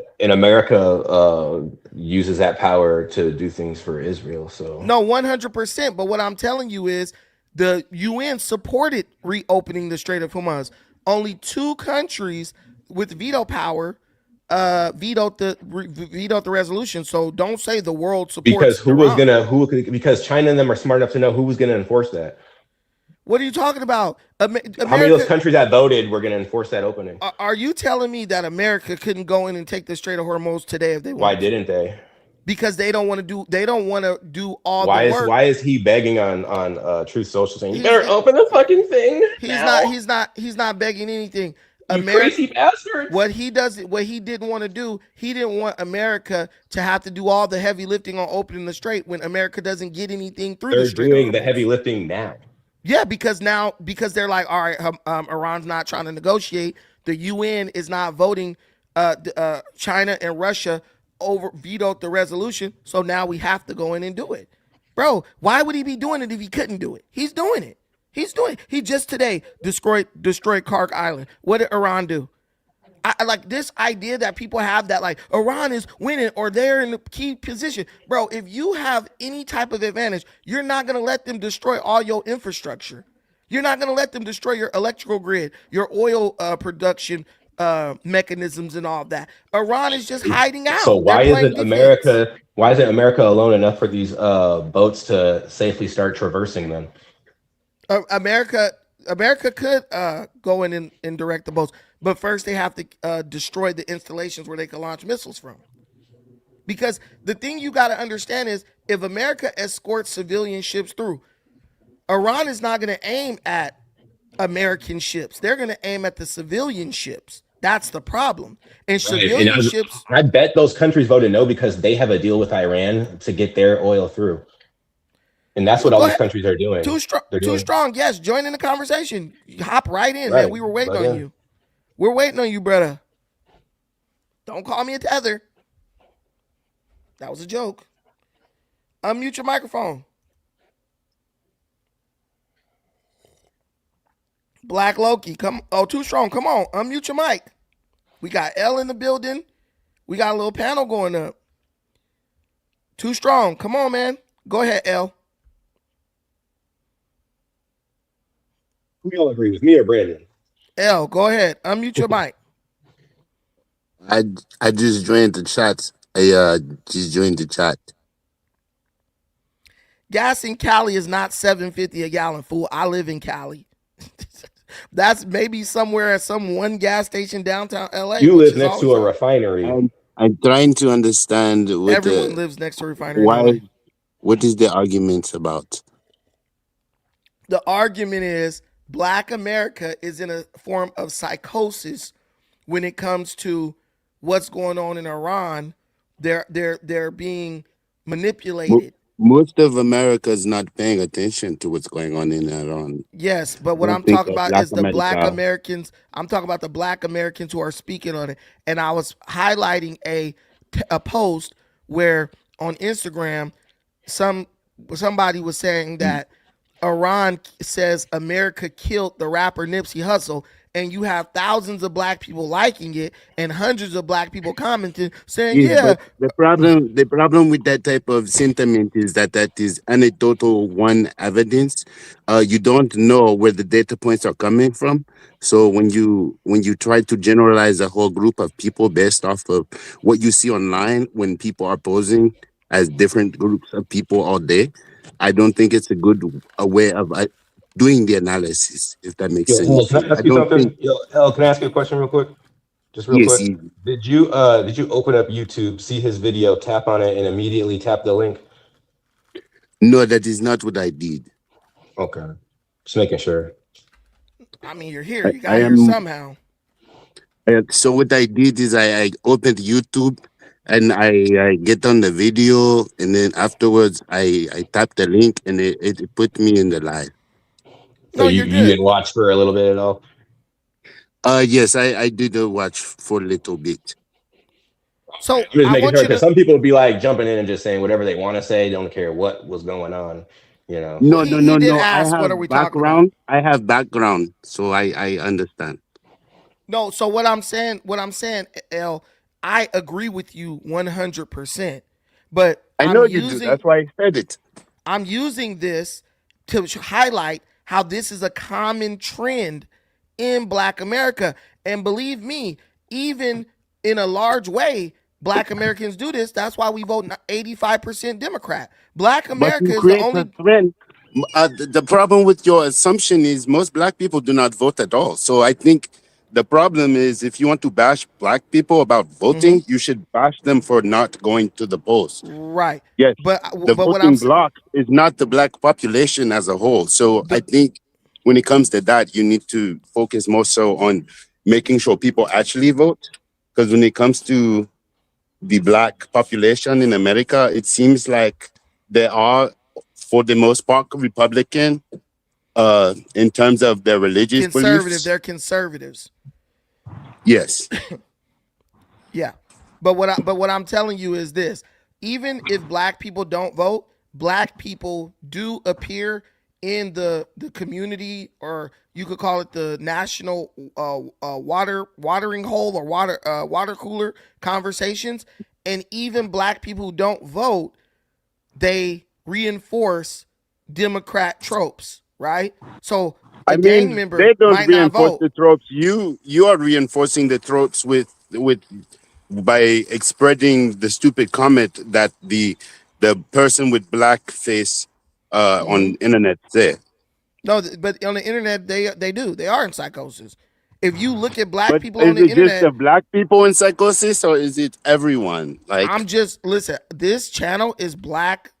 Is angled more towards black people, and black people have a very. I understand that, but Yeah. the problem is you need to have more nuance. You cannot just target one group and just make it seem like that one group is the only group who acts irrational. No, I talk about white people all the time. I do shows Well, about white folks too. I mean, but this particular show about black folks, because that's who's attacking me in my inbox, who's sending me emails and on Instagram. You're dumb. You don't know what you're talking about. Da-da-da. So then because you don't know what you're talking about. I think the reason why they do that is because of the generalizations. Like, there's no bro, nuance to it, and you don't. It's not comparing, Listen, crazy to crazy. You're just saying these people are crazy, but you're not saying these people and these people are crazy. It would make more sense to say that. Are you an American citizen? Yes, I am an American citizen. So there's somebody in the comments like he's African, he's not Black American, right? I'm not even African, dog. I'm just making an accent. No. Like, that's y'all niggas fine. is crazy as fuck. The fuck you talking about? No, that's fine. But my point still remains. There are a large amount of black people who you are giving way too much credit. Who, if somebody start going I'm in not on giving you, them credit. I'm just saying most of them aren't even paying attention to the shit because they're working minimum wage jobs. But what I'm telling exactly. you, but what I'm telling you is, even if they're not paying attention, if their attention is brought to it, they will 90%, or let's say 85% of the time, they will err on the side of ignorance. I've seen it in real time. I would say on the side of ignorance in terms of people who are like in cohorts with like college campuses and are listening to the rhetoric that are on college campuses. But your regular everyday black people, if you bring that shit up to them, they just gonna decide whoever makes the more convincing argument for morality, that's the side they're gonna side with. They're not really paying attention to it. They're more worried about their bills and stuff, and keeping a check. Okay. Wait, it really was an accent? That was really an accent you was doing? Just made it. He just as a matter of happenstance, I do have in common with the role I play this evening. Aspiration. I was convinced, bro. Yeah, I can make maybe he's an actor. man. Maybe he's an actor. Yeah, that's pretty lit. But those are like the people who Tariq Nasheed hires to call fake. Nigga, stop playing. Yeah, $30 a call. I'm not saying that he hires you, but I'm just telling them there are people who are very talented like that who can just do accent. Hey, go ahead. Too Strong for Life. You said I was wrong, but you can't prove it. You just took a break to go find something to prove I'm wrong, and I want to give you that break. I gave you the break, so now tell me where I'm wrong at. Oh yeah, you were talking about that Russia doesn't have any terrorist groups. Well, if we look at Wagner Group and what they have been doing since it's Wagner Group, and that's not a terrorist group. That is a terrorist group. No, it's not. That's a private contractor, just like Blackwater, just like all those groups that we have. These are contractors, been announced military by contractors. the United States of America that they are a terrorist group. So okay. So Brendan, I guess my question is, can I interject for 1 second? Wait, 1 second. 1 second, L. Wagner Group, show me where they are attacking civilian populations around the world doing terrorist attacks. In Africa, the UK. So Wagner Group is killing civilians in the UK and in Africa. Yeah, that's a lie. They're killing they radical. Get hired by those countries. Look it up. They're hired by those countries to kill Muslim extremists. We know we don't got to look it up because we already know what the Wagner Group does. You're just saying words without looking things up. No, we've looked this up before we met you. That's what you don't understand. We've had these conversations, bro. I could talk to Hakeem because Hakeem has been here for years having these conversations. We've been researched this stuff. And the Wagner Group is basically gone. How you gonna say that you researched it when I'm looking at it and it says the U.S. Literally describes them, put them down as a terrorist group since 2023. Okay, so here's where you're failing. So if the United States says the Wagner Group is a terrorist group, they are correct and you should believe them. But if they say that Iran is a terrorist regime, they're lying and they're making that up and can't be trusted. On top of that, your initial assertion in those comments was that the United States, Russia, and Israel are a axis of evil that is trying to take over the world. So make up your damn mind, bro. You doing cognitive dissonance right now. You want me to tell you what I believe is going to happen? Go ahead, L, because this dude ain't making no damn sense. Go ahead, L. Iran war is not going to be a long war. No. The reason why the war will not be long is because the European powers will need the oil. Russia will need the oil. China will need the oil. Iran has no allies virtually. No one will stand up for Iran. But Iran is... Well, China and Russia is standing up for Iran. No, be so sure about that because what can happen is Iran will cut their own deals. But let me tell you something. When it comes America to will have to bomb people in the strait to pass through. Because Iran can let whoever they want through. We're cutting off the European powers. Ships. Listen, sir, you don't know how to think 3D chess. Bro. This ain't even about the Middle East. This is about Africa, sir. We're cutting off the European ability. Iran will cut their own deals. Keep it about the topic, guys. No personal attacks. Only I can personally attack them. I'm just saying Iran will cut their own deals, and those ships will cross through the strait. And America can stop those ships if they want to stop the strait in order to make a deal and get China and all them to turn their backs on Iran. I mean, because France and them are cutting their own deals. Care either way. China's going to be the one helping build the pipelines to just bring the oil directly to China. China definitely. No, that's a stupid thing. That's a stupid thing to say. Because of why is that a stupid thing to say? They've done it before. Geographical, dude. Oh, so they can't. So you can't bring a pipeline and have it go not through another port. If China doesn't care, why are they? They can. It'll be a stretch, but listen. If China doesn't care, why are they voting down resolutions? Why are they vetoing resolutions to open the Strait of Hormuz? China gets all of their oil through the Strait of Hormuz, bro.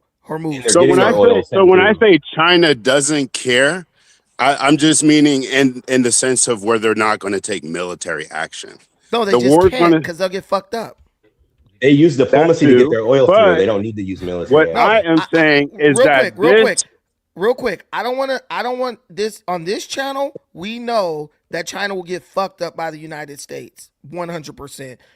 That's not even a thing. Russia, they're bogged down in a war right now with Ukraine, so they're not even operating at full capacity. the United States military is the premier military on the earth, and they pretty much can do whatever the fuck they want to do. Keep going. So my whole thing is, what I honestly and truly believe is that Trump going into all these different countries, going into Venezuela, going into Iran, doing regime change, I don't think it's going to stop there. I think after he leaves Iran, he's going to go to Nigeria and deal with Boko Haram. He's already in Nigeria. Okay, well, there you go. And then from there, they're going to go to the Francophone countries. And the whole point is to get a hold of all the resources so that they can develop the technology enough to not need the resources and then leave those countries dry and brittle, unfortunately. I don't think Trump's trying to do all that. He don't even have the time to do all that. But I think what Trump is doing, he knows the Democrats are weak. He knows after, his unpopularity, there's a chance that they could take back the White House going forward. And so I think Trump is trying to do a lot of things that are like irreversible, or if like the Democrats try to reverse them, it'll make them so unpopular that Republicans get reelected. And that's all I think Trump is trying to do. I think Trump knows Iran is a bad actor. I think Trump knows that Iran likes to kill and kidnap Americans for leverage. And I think he just got sick of them. And I'm not going to lie. I'm honestly sick of Iran too. I'm tired. I'm just tired of it was like how we got sick of North Korea.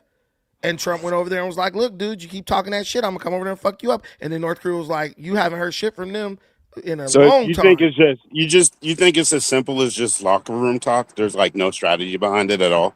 I believe that there's only one ultimate goal, which is to keep Iran from getting a nuclear weapon.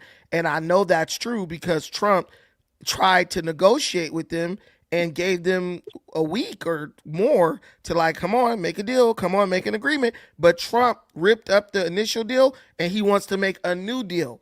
And he's trying to pressure them into agreeing to the new deal, which would basically strip them of ballistic missiles, damn near totally of ballistic missiles, and of all nuclear uranium enrichment capability. Which they're not going to come with. Grain war, which you need Congress, and it's not going to happen. What you say? So then I said that's something that Iran's not going to go with. So from my perspective,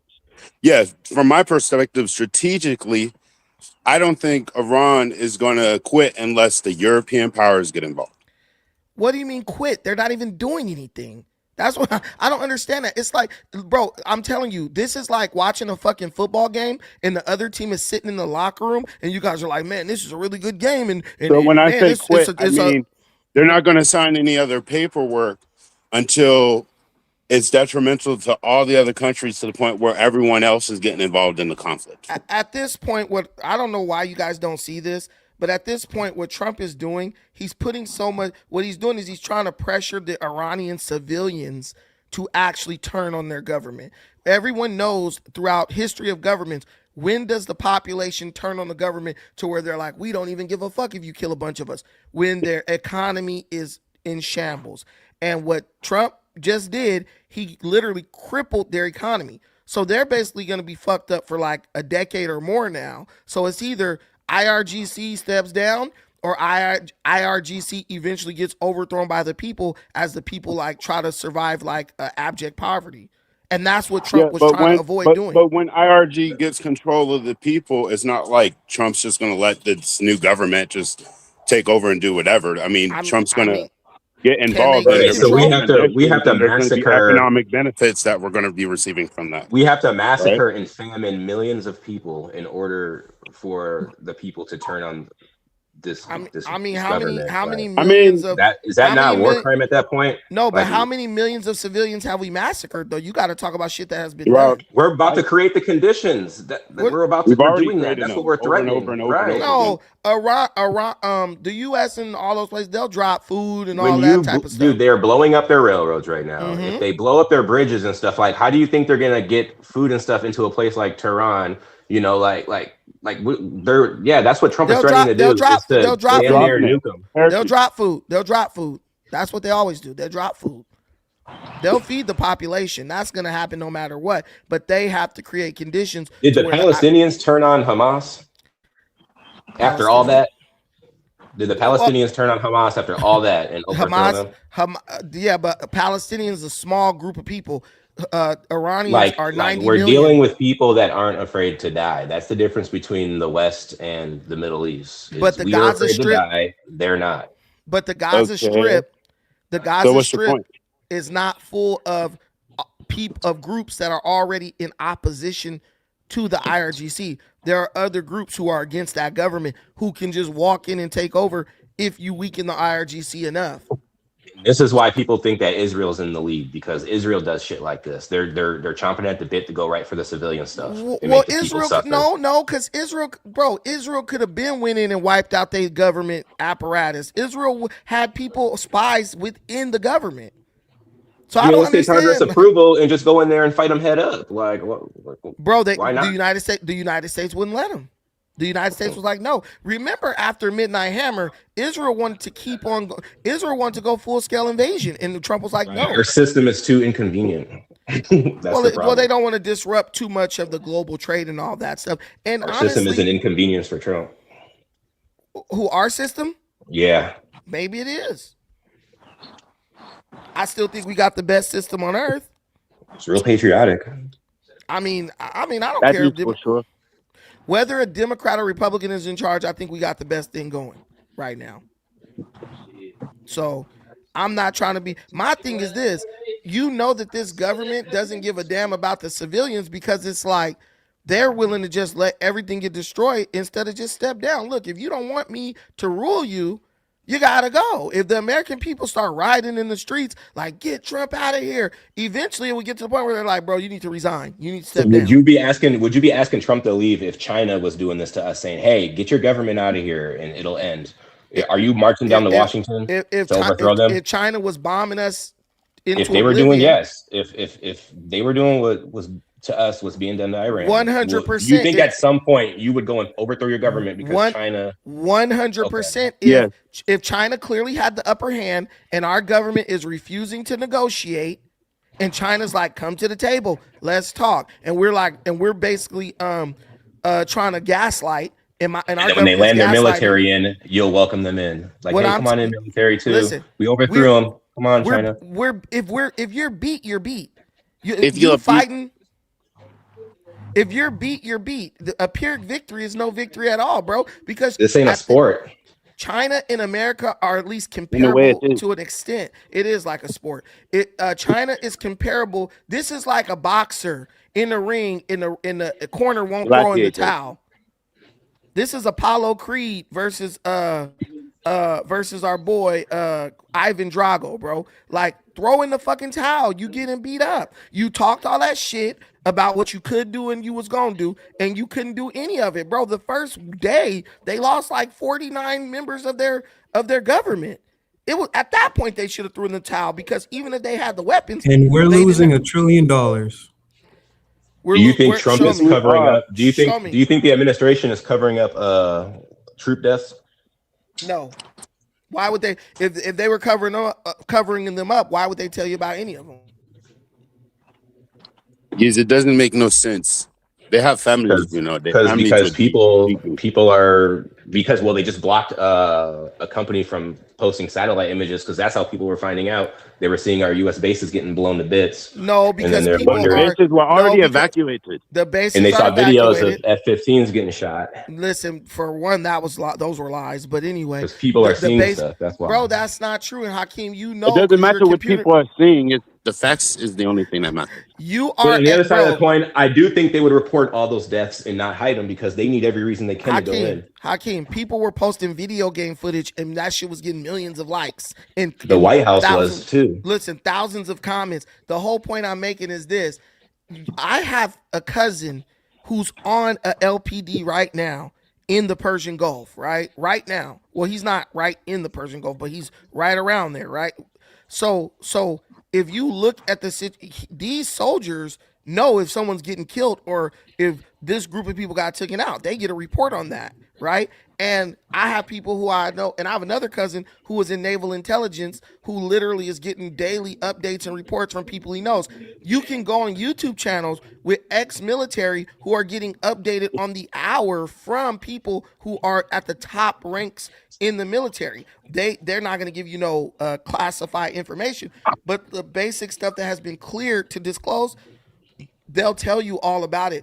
And my thing is this: if there was thousands of troops dying, they probably would tell you about it, because then that would make the United States public more, in my opinion, more okay with a ground invasion. Like, what? They killed thousands of our troops in the history of war. Whenever there was a large amount of in the history, I'm just saying based on war history. In the history of war, when there's a lot of casualties on our side, people get they get war hungry. They want to go in and eradicate people.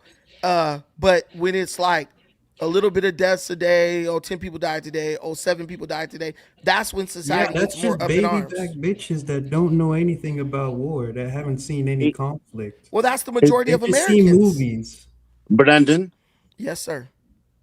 I have a question. Yeah. Do you think that if Iran does not give up, will we as a country nuke Iran? No. And if we do, you don't think ever there will never nuke? Never. No. Israel will. That's Israel not will not. Going to be us. Israel will not, because one, they don't have to. You use a nuke for a country that poses a real threat, bro. If we are able to go in and pull out U.S. troops with Iran knowing that we're coming in and having an idea of where the troop might be, bro, Iran is a paper tiger, bro. They talked all that shit, but they can't back none of that shit up. That once Trump becomes lame ducker for whatever reason, the support for Israel goes away in America. They're gonna claim Iron Dome failed and they'll nuke. No, they won't nuke. If they were gonna nuke, they would have been nuked by now, bro. Iran is running out of missiles. Have you guys gotten a missile report from Iran lately? We are running out of missiles every day. We're not, bro. Manufacture anything. What are you talking about? Iran shoots missiles every day. Do you think, and the amount is going down less? I think it's less than 10 a day at this point. And it was like there were days when they launched like over. We don't know why though. We don't know why though. Because they're running out. Iran is getting funded by Russia. We don't know. Listen, it doesn't matter about funding, bro. What you guys got to understand, if you use logic, Iran was the builder, the creator of the missiles. So you could give them all the money you want to. If the missile factories are destroyed, they cannot create more. How they destroyed when 6 of our airplanes went down during. Bro, that has nothing to do with. That has what nothing. What does the airplanes listen, going on have to do with it? Nothing. He's just throwing shit out. Rescue? Right. I mean, yeah, that's fair. I'll parse between the two. I'll give you both some credit because like it doesn't matter because the population, a lot of them have shoulder strapped fucking RPGs. So. Exactly. RPG is not reaching freaking Israel. So that's two it's different reaching us types going in Iran like idiots. Listen, bro, the whole point is they've shot down low-flying aircraft, which the United States military knew had a high likelihood of getting shot. That's why they send the Warthogs. The Warthogs are like encased in titanium, bro. You can't even penetrate them with bullets, but they're made to fly low, and to surveil shit. So they knew, okay, there's a chance an RPG could hit this, and it got hit, and guess what? It flew back out of Iranian space and went on ahead and landed, and then the pilot was fine. That's fine, but you're not able to kill anything. You're able to shoot down old planes. How are the bases destroyed then? How are the bases are evacuated? The bases were evacuated a week before bombing started. Yeah, they told us that they were going to bomb. Yeah, yes, that's a fact. Some people died at the base. No, the first bro. people that died were on a base. No, bro. The bases I think they were like in moving vehicle or something. Yeah, listen. The bases were evacuated a week before. They weren't all evacuated. There's even videos of soldiers that are posting videos of them on the base in a missile hitting them like 100 yards away. Fake videos. Those are not real. Those are not real. Bro, it was widely reported. The first half dozen soldiers that died were on a base, bro. Okay, well, if the video. All right, show us the video. Show us the video. Can't you put it in the chat? Let me try to find it. Right. Yeah, because I've seen videos, but y'all can say fake. All right. Well, there's no. And then if you don't have a video, if you can just look up what video. No, No, I'm bro. not an idiot. I deal with internet people. What do you mean? I'm not saying anything. I want to see the video. Y'all can will just go say look things. for it. Man, If y'all come care on, that Hakeem. much, go look for it. Man, I'm we not gonna sit care. No, here we and make. care that I'm much not making because you're it up. bringing it up as I'm not gonna evidence. make it From up. our understanding, I mean, most of the videos are AI. You're saying that our bases are hit, but you're not specifying what bases and how many people die because you don't know. I Because said there that's was what you said a earlier in the base. conversation. I said there was a base where a soldier. They were sitting there huddled, Okay, then and what they is were that peeking base out the called? door with their camera, and it was not right next to them, but it was close enough. I didn't say they fucking died, bro. Like, and then if you go look up the No report one on said the you said initial they died. soldiers that did We're die just that saying were the brought video is home. AI. Hold on. You're mixing up things that I'm saying because I'm saying two separate things. The initial soldiers that are reported to have been killed Damn, one after in another. this war, they were killed when a missile hit one of the bases. They evacuated What a base? lot of people from the bases, but there were still people on the bases. Like it's so like public knowledge. What base? Okay, well, Oh my what God. base? Let me go get the name because It's if I don't public have the name knowledge. right offhand, then If it it's didn't public happen. knowledge, then the public should know, right? So are you not But no one in acknowledging here that seems to soldiers know. were killed? Are you not acknowledging that soldiers were killed and reported to have been killed? Yes, And they showed there their were faces like and their names. soldiers killed. So if you know so Soldiers much, were how did they killed. die? Yes. If you know so much, how did they die? I do not know how they died, but there Oh, was no Right then. reports of them dying on the why are base. So you Hakeem, sitting here? okay, just- guys, radio. So Hakeem is right. There was a base in Kuwait where 6 personnel from the 103rd Sustainment Command were killed in a March 1st drone missile strike on a tactical operations center at Port Shuaiba, Kuwait. So that wasn't necessarily a base. It was a tactical operations center, but they were killed. So 6 people have been killed. Let's say that's a base. They were killed on a military base, 6 people. So total in this whole situation, 13 U.S. service members have been killed. I mean, I hate to see any American die, but that's a very small number of people. Like, for if you told me I'm gonna launch thousands of ballistic missiles and only kill 13 people, that's Iran who's losing. You don't launch missiles to kill 13 people. You I just love launch how people missiles to kill. deny stuff but actually have no clue. That's really weird. Well, that's. But Who's guess what? denying stuff and has Yeah, no I'm clue? You. That's How why did I this. deny He it? just What I asked said for is proof. there's He asked for videos proof. that are AI, and I asked you for a source, sir. That's Yeah, not and then you denying. asked That's me, asking for me to confirmation. prove that the people that were confirmed dead died on a base. Bro. Yes. No, I just not the posted 6, video not the 6, not the 6. backtrack. Yes, you I'm asking you did. to Man, You prove wanted what all the base proof, was bro. hit. Shut up.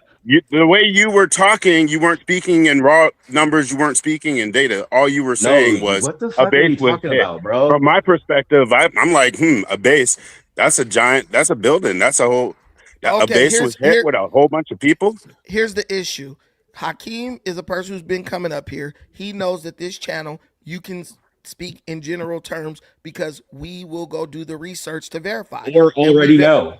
Or we usually already know, so we do talk very relaxed. But when he said it, I went and verified it. He was correct. You got to let it go at that point. He was not lying. He was not up here. Fine. He wasn't up here doing what most people do, which is try to There's maliciously more No, than he deceive wasn't the lying. audience. But what I will say is he was trying to make it seem like it was a lot worse than it was. It I is mean, a lot some people worse. might I just consider posted 6 video. deaths you a won't lot. give it up, bro, will you? Some people might I mean, consider what is 6 there to deaths a give lot. up? I just posted a video in the back chat. Go look at it. All right, where? There's Back a chat lot where? more than just. All right, There's let's only go. one. That's all I'm saying. Post the videos. This is supposed It's to be not lining up. educational. We were told this was going Bro, man, all right, man, let's go. This guy. Even I know this guy. But okay, let me not say nothing about him. Guys, mute up. listen carefully because something is not lining up. We were told this was going to be a short operation, Which it is. precision strikes, limited Which it engagement, is. no escalation. We heard initially it'd be 4 days, 3 or 4 days, turn into 6, turn into 2 weeks. Nobody said no damn 3 or 4 days. This nigga's lying out the gate. I know this motherfucker, but he's like, this is a short operation. It hasn't even been 2 months. Can you let the Maybe video play? 6 weeks. I will, but okay, I won't say nothing else. And now they're planning for 2 months ground engagement, troops on the ground, boots on the ground, right? Every signal that's coming out right now says the complete opposite to the the BS we were fed in the beginning. This isn't winding down. This is building up.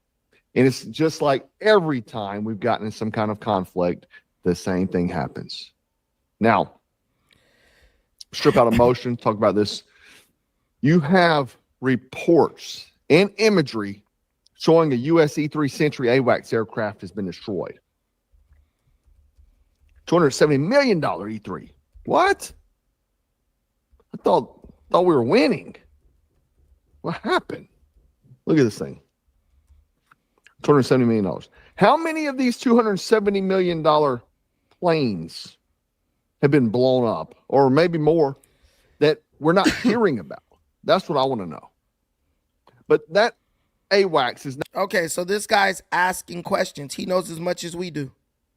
So you want me to keep playing it? How many? This is bullshit. It's speculative bullshit. L, unmute your mic. Keep watching the video. Bro, I understand that. But when I'm saying, not L, I didn't mean you. I meant Too Strong. Too Strong for Life. He's asking questions like us. How is this educating us? Just keep watching the video. He's going to inform you about everything. You know, this guy literally, how many of these are getting... Not just a plane. That is an airborne command and control. That platform tracks threats across hundreds of miles, coordinates fighters and intercepts. Basically acts as a flying battlefield command center. You lose that, man, you lose visibility, you lose coordination, you lose time. That is not just a public relation problem, because it is that too. It is that. You don't just lose $270 million to Iran. Okay. It's also a tactical problem. Now stack on top of that, guys. Refueling aircraft has been damaged. Okay. Now, how much those cost, I don't know. We know of at least one, possibly multiple. And that matters way more than people realize. It's obviously an intelligent move. If you're going to bomb some planes, bomb the refuelers. Because air power does not exist without fuel. Those tankers extend fighter range, sustain bombing operations.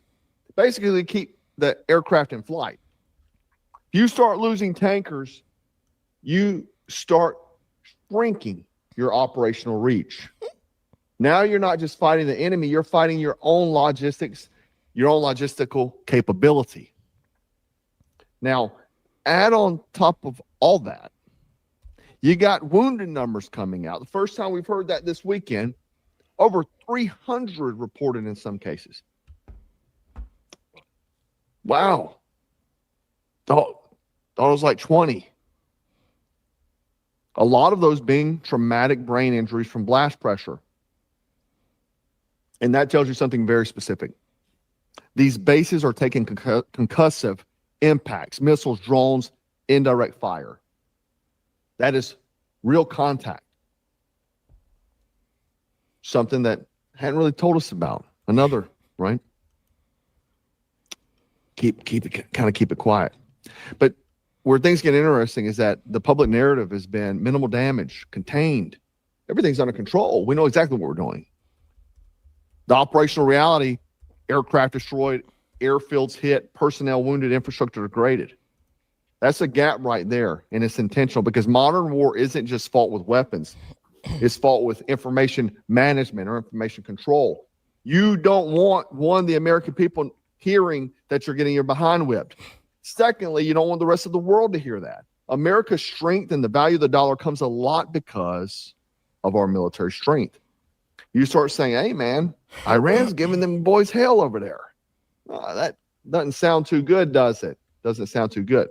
Now, again, they're stating, guys, that bases are just getting hit right and left. So 17 U.S. sites damaged in war in Iran. Okay. This was from March 11th. But this weekend, they're stating almost every, and this isn't confirmed exactly, but they're saying almost every military base out there or outpost is destroyed, gone. We have none in that region anymore, is what they're saying. So billions upon billions of dollars. They supposedly evacuated everybody. Where are all these people getting injured from as well? What the hell is going on over there? What is going on? I thought we were dominating, winning. Let's talk about what matters the most, though, movement. Because war is defined by movement. And right now, movement says everything. You've got Marine Expeditionary Unit in theater. They just arrived, USS AAA, and the 82nd Airborne preparing for deployment. Apparently, the Special Operations Forces are planning raids. Ground operations are being discussed. This is not stabilization, not de-escalation like we've been, it's going to wrap up. Last week, he was saying it's going to wrap up in a few days. We've got now a phase transition going from strike phase to ground engagement phase. They're saying now that this 4-day airstrike is turning into 2-month ground troop deployment. Yeah. They're mapping it out as we speak. Wow. Things are changing, quite honestly. The other thing is that this should alarm you. But apparently, Channel 12 reports that if the U.S. launches a ground operation in Iran, Israeli troops will not take part in combat. What? So the IDF will not be involved. Only U.S. souls. You really can't make this up anymore. It's crazy. We know that Lindsey Graham went over there to talk Trump into getting involved with Israel striking Iran. And pretty much as an anti-Semite. Not only get involved, but now we are the main ones. They're kind of pulling back, and they were doing peace talks, and then Israel starts hitting major sites, steel factories, and so on. Apparently universities. And now complete escalation, but they're not going to take part in the ground combat. Yeah. That's about on brand for them. Now, the sad reality, guys, is I want you to take a step back. Take a step back and listen to what I'm about to tell you. Bro, I hate this guy. Okay, so what are we supposed to be getting out of that too strong for life? What, the plane was damaged. Okay. Israel won't be participating in the ground. One, you see where the trillions of dollars are going. Two, there's more than just one base that got destroyed. Three, you see how many. Everyone already knew that. What are you talking about? The bases got hit. There was nobody on them. Six soldiers in one base. We were just, bro. You said the bases were evacuated. You said it wasn't even a base. What are you talking about? You said it was a center, right? Who said it wasn't a base? Bro, he's not even talking about. He didn't name a single specific base by name. So what are you talking about? He showed you them. No, he didn't show you shit. He literally said, bases are getting hit. That's all he said. Okay, well, I posted a link. If you guys like to suck on data points, go to my link. If you like video evidence in fucking satellite imagery, then go to my link. I clicked your link. It's not taking me directly there. It's taking me to like a page. Welcome. You guys hear me? Confirm. Yeah, go there and then choose Iran on the left. Okay. Iran. So far away. It's loading. It's loading. And then on the bottom right, you can filter by date. I like to do the today and the day before. Sometimes I'll zoom out. This shit ain't showing. Hold on.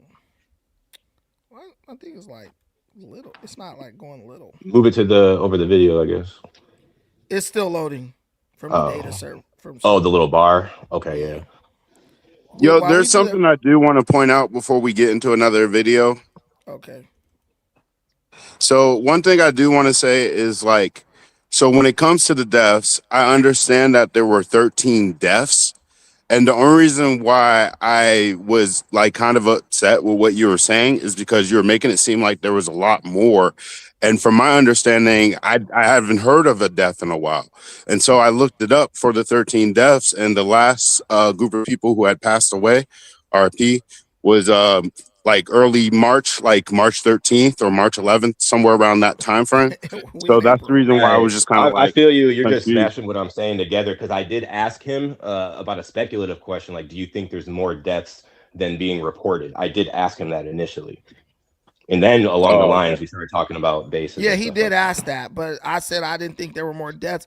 Guys, it's war. Okay, Geo confirmed. Yeah, because when you said hundreds and hundreds, I'm like, the families would be knowing. Does this like, thing Should be a map view? They wouldn't tell you because they don't want to lose publicity. They wouldn't tell you, but eventually people are going to be like, hey, man, we haven't heard from our son, and da-da-da-da-da. And groups of people are just going to be coming out saying that. Trump we're talking about. This is like he literally lied about the Epstein files. No, you gotta go to the in front website. of all of our faces. Hold on. I gotta go back. Oh, here it goes. I found it. All right. Here we go. So where are we going? Yeah, so you can if you want to, filter by date, you can click on those events and they're pinpointed. So some of those are bases. Those, if there's whether imagery or video. But this is also showing bases in Iran. Yeah, it's showing the whole war. Yeah, what we're hitting, what they're hitting. So you could go to the Gulf. You can go to like Kuwait or Bahrain or something like that, or Dubai. Oh no, I see it right. I see it right here. So they're hitting all our shit in the UAE. They're hitting all our shit in the Saudi Arabia. I see that. They're trying to hit. Yeah. They're hitting shit in Kuwait. They're aiming at. They're showing where the ships are positioned. But what I would say, even looking at this map, they're not really hitting a lot. They don't got a lot to hit actually. They're What do you assess from this? because Iran's goal is because people think it's about nukes and stuff like that. Iran's simple goal is to just get America out of the Middle East. Why do you think they went for the bases first? And they're irritating the Gulf states by messing with their stuff. So the Gulf states will be like, you guys need to go. But as long as Israel is in the Middle East, you're never going to get America out of the Middle East because Israel is like America's watchdog in the Middle East. And that's why there's pings on Israel there too. No, yeah, they've been hitting Israel, but I mean, what I'm saying is this, bro. They've launched thousands of missiles and killed 13 people. Like, that can't be good. That can't be, like, if you talk about winning on 3 different days. I equate winning to like casualties and just like your ability to sustain what you're doing. The United States, let me tell you something. Somebody said we're running out of missiles. Did you know about the information that he just showed you? No, because he had to show you it, right? What are you talking about? I knew. Bro, what are you talking about? This is the same thing that's being reported on the damn news and everywhere else. He's just showing us a physical. He just commented. That was common. He's showing us a physical representation of it, but this is exactly what they're talking about. You did not know about this. Yes, we did, lying. Bro. Stop lying. Right here. Bro, we already knew they were attacking all the bases. Bro, we already talking about. We told you that they were. We told you that they moved them out of the base. Okay, listen. Okay, so this guy is sounding like an idiot right now. Just yesterday on my show, I was talking about how they were bombing the shit out of the UAE, and the day before that, I was talking about how I thought they were doing that shit out of jealousy because the tourism is booming over there. Then we talked about how the planes were shot down over Kuwait. Right? This is where Kuwait is. I don't know if you know that, but we talked about how the planes were shot down over Kuwait. We talked about how Iran was attacking everybody around them. And I made the point that even their neighbors in the Middle East do not want them to have a nuke. The Crown Prince literally was like, yo, Iran can never get a nuke. And if they get nukes, we want nukes. Right? So this is pretty much to me, all this does is confirm that what's being reported is factual. And that's what I tell people. When you discredit the media, I say, you got to understand there's thousands of people who all they do for a living is try to discredit the media. That's what they do. They make money off of that. So even CNN. Yeah, and this isn't all the things that happened, but it's just things that they can verify with geolocation and stuff like that. Where some shit was hit and all that. Exactly. Mm-hmm.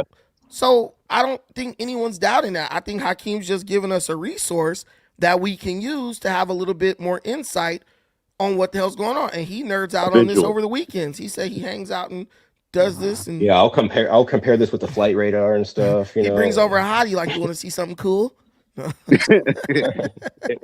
But no, this is great. I love this. I'm gonna actually make this. I'm gonna pin this. But this is dope as hell. I like this. I listen. Anything that's true, like you saw when the plane got hit, I didn't argue down about the plane getting hit. I pulled it up so everybody can see what it looks like. But wait, can you zoom in on it? But what I hate, let me pull. I'm trying to pull us down so you. Okay, yeah, there we go. But what I hate is people just saying dumb shit like, "Oh, America's losing to Iran, bro." Iran's not even playing right now. They're not even in the game. What part would you like me to zoom in on? So, Hakeem, I have a question to ask you, since you're probably more familiar with this like geopolitical visual stuff. What part of in terms of the greater expansion of Israel theory that I think you were postulating or someone was postulating, what parts of other countries are currently a part of that? Because I'm looking at how like all the attacks are straight lined and stuff like that, and I'm wondering if they're trying to like make way for a pipeline. Yeah, the pipeline thing, that's always been kind of like, that's like kind of a decades old kind of thing with the whole Syria and stuff like that. But the greater Israel is gonna encroach up by Turkey. It's gonna take Iraq up to the river. It's gonna take Jordan and the northern desert part of Saudi Arabia and the Sinai Peninsula. So they would essentially have control, some access and control to the Persian Gulf, the Red Sea, of course, the Mediterranean, the Suez Canal. So from that perspective, do you think like the Greater Israel Project is more of putting everybody under a unified government or replacing the religion and everything or the people? I think it's BS. I think it's just to afford Israel the room to get the biblical lands that they claim back, which includes a little bit of Jordan, a little bit of Syria, over by the Golan and stuff like that, a little bit of Lebanon, and not the Sinai, believe it or not, just like the rest of Gaza and like southern or whatever. I think it's a ruse. I think the Jews themselves put that Greater Israel Project out there because they even put like patches and stuff on their army gear and stuff. I think it's a psyop just to kind of get us to over-expect. They expect we're going to take all this. They're going to take all this land or whatever, but all they're going to get is the little bit by them, and they're just going to chill out. And they're going to be like, "Oh, there is no Greater Israel Project. That's a conspiracy, anti-Semite." I don't understand where they gonna expand to, because they can't fuck with Syria. They can't fuck with Iraq. No, they're gonna take Syria. Syria's gonna give it up. They can't take Syria, bro. They can't do it. How? And then Russia's their major ally, bro. Before this, like around October, right around October 7th and stuff like that. If I'm not familiar, Israel, they helped finish off Assad and stuff like that, and they helped get that guy finish off, bro. That ain't taking. Yeah, but I'm saying like they have influence in Syria, and they could just decapitate the guy they put in if they wanted to. Is what I'm saying. So you're saying that they can control by proxy and not direct control. So the Greater Israel Project is more of a control by proxy. Hey, hold on. But what I say is I don't think the Greater Israel Project is real. I think it's just I think it's propaganda. Having the world thinking that they're going to spread so far into there that the land that they do want seems like nothing to us. They're doing this like big and small comparison to us, basically. Okay, so you believe this is just self-defense, creating a region where they don't have to worry about people bombing them. That's what it comes down to. I don't think they're going to expand that far to have to defend all that land. I don't think they're interested in that for real. I think it's just a psyop to get the land that they do want. So I guess my thing from a business perspective, being a corrupt business person, like putting yourself in that mind frame, like what would be the benefits of this war? I mean, it's benefiting someone. So think about it. Not getting a nuclear weapon. Well, not just that, but at the end of the day, when the strait gets put back up, they're going to have to come up with a deal. I think this is going to force people onto renewables more so, and people are really just going to be like, F oil. No way. I don't think No that's Yeah, way. they're gonna say it's too like. There's bloody never though. been a These are- big The wind people time moving politically with any type of the wind situation like that. the wind turbines aren't even spinning, bro. Yeah. Renewables And are about China to be got better gone. turbines that are just wind turbines way up 500 feet Man, in the air. China's turbines are never spinning, bro. It's a scam. Yeah, if we want to go super No, renewable like that, they we're gonna came have up to with a new turbine re-civilize Africa, and technology it probably won't happen. What where happened? they came up with a new turbine technology where they take a balloon, float it up Every in the week. air, like super high in the air where the winds are like super fast. And And you can then power like a toaster with that. it depends. You could get a giant inflatable drone and just have Bro, it floating in the every single yeah. piece made to it is made with the use of fossil fuels. It's bullshit. I mean, the cleanest form of energy on in the universe is nuclear. Everyone, let me tell you something. If you're believing this renewable bullshit, let me tell you where we're going to be in 50 years. Every country is going to be powered with nuclear energy, uranium. I'm telling you that right now. This So is why. Wait. Guys, wait a minute. Wait, calm down. Hold on. Let me just tell you my little theory that I've been thinking about for like 2 years now. We did a show, me and my brother, Kosh the Zulu. We was all up here and we were talking about the cleanest source of renewable energy, right? And when we did that show, I was arguing with people because they were like, nuclear is this and that. And so I pulled it up. The EPA, the government organization, says that the cleanest source of energy on the planet is uranium. So if you're trying to save the world and trying to save the planet, the best source of energy for you to use is uranium, right? Nuclear. No, it's not. Yes, No, it it's not. is. Yes. How do you get rid of the Well, isotope? all right, Brandon. Brandon. Listen, wait, guys. Let me make my point, bro. Stop. So isotopes are being buried and they're being ejected into space. Also, they're learning to recycle they're learning to recycle the waste and use that too. So there's virtually no waste at this point when you're using nuclear. And it doesn't take that much uranium either. So it doesn't. It takes a very small amount, like 4 ounces or something. No, Brandon. So all I'm saying is that might be the status quo for today, but technology improves and improves. And just because nuclear is the best source today doesn't mean that we shouldn't invest in trying to still it's the create cleanest other source. forms of the cleanest source. The best source is fossil fuel. That's the best because it's the easiest to refine and stuff because we got all the infrastructure. The cleanest source is uranium. We already have nuclear subs that are powered with uranium that don't ever got to come back to port for like 30 years. They only come back to drop off soldiers and put food on the damn thing. So we know that if you could make a sub last for 30 years on a little tiny speck of uranium, that's the best source. I don't know why they aren't putting that shit in cars already. Little tiny dot of uranium. Chernobyl. That's why. Nah, but that's I gotta old go. school. I gotta go. All right, I'll see you later. Old school Hell yeah, my thinking. brother. Old school thinking. There's been so much advancement of technology. Nuclear energy is not even dangerous anymore, bro. And even if you look at the people who died in those events, I don't even think anyone died in a lot of that stuff. But the whole thing I'm saying is this. I think they're going to try to move the planet towards nuclear. And that's why they're trying to make everybody, what's going to happen is I think they're trying to get a couple of countries that do all the uranium enrichment, and basically other countries will pay those countries and they'll just buy enriched uranium from those countries. France already runs on nuclear, almost 100% on nuclear. So I think that's what Trump is doing, and Trump is trying to eliminate places like Iran and stuff that know how to enrich uranium so that they can create a market for it. But what did I say earlier? What did I say earlier about Trump's ultimate goal is to go into Africa and get the resources there? It's possible. Yeah, and the first country he's going to start with is Nigeria, and then he's going to go to Burkina Faso. Well, Nigeria begged him to come in, so he didn't go in there as a conquest. I know he didn't go in there as a conquest, but Nigeria has always been like the key to getting access into Africa. Nigeria is corrupt. I wish America would take over Nigeria's resources because then maybe the people actually benefit from them. Yeah, maybe.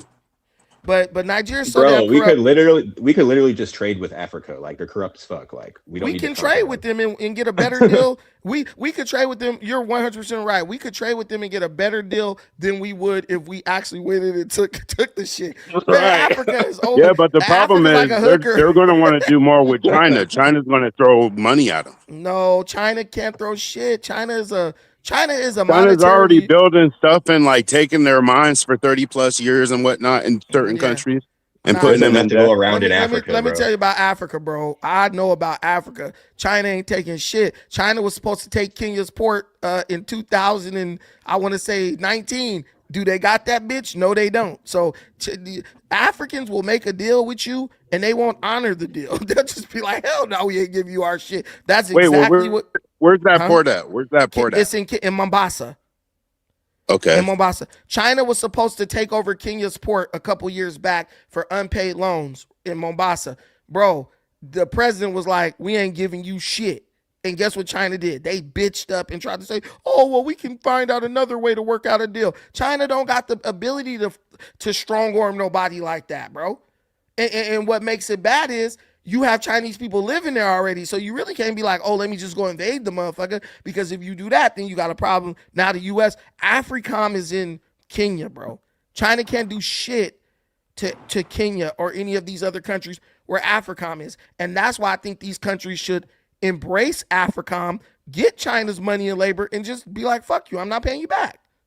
Why not? Because most of the stuff is built with trash material anyway. That's probably not going to last long term anyway. But I'm telling you, China, African countries are starting to look back west. Even the leader of Burkina Faso, he's making deals with America. They're looking back west because when they do business with China, it's a raw deal. No one's buying anything based on the yuan, bro. You guys heard that. I forgot what country you guys said was starting to buy shit with yuan. Or Iran was like, you got to buy with Chinese currency. Chinese currency is the most manipulated currency on earth. No one and is they're trusting dumping that. bullshit products that's for them to sell. Yeah, they had to manipulate the currency in order to make the wages livable for their people. Of course. China is the yuan is the most manipulated currency on earth.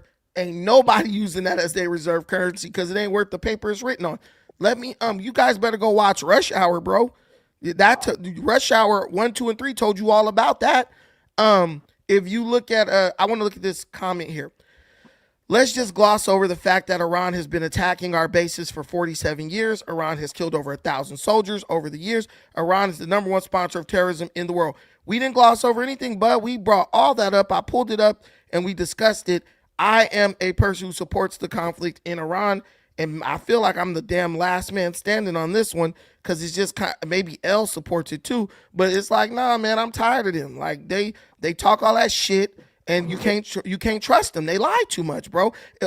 One of the things I highlighted to people was how Iran lied about the range of their ballistic missiles, bro. They told a blatant lie, launched a missile that could go double that distance, and then was like, oh yeah, we were just lying. We were just kidding.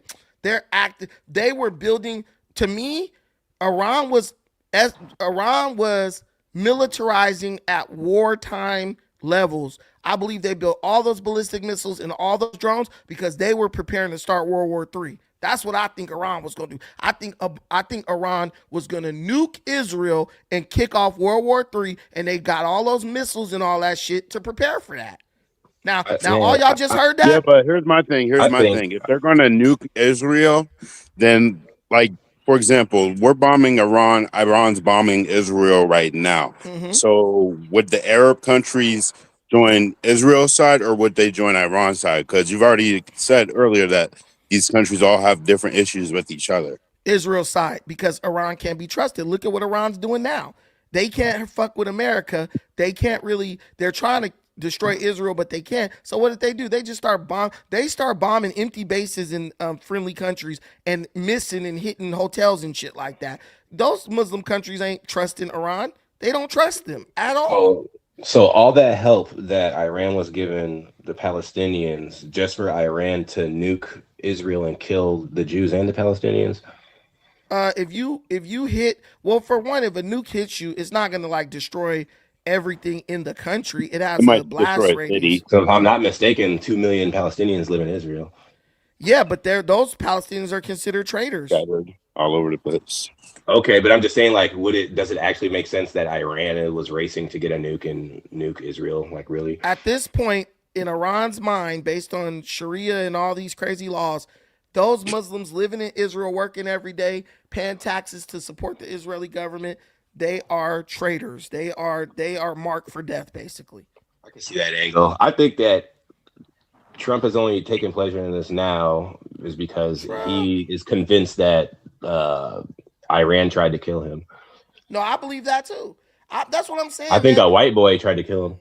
White boy, but Iran. No, that's not the one though. See, a lot of people confuse the white boy on the roof with the plot that was launched by Iran. That's not the one. It was another one before that where the guys actually got arrested.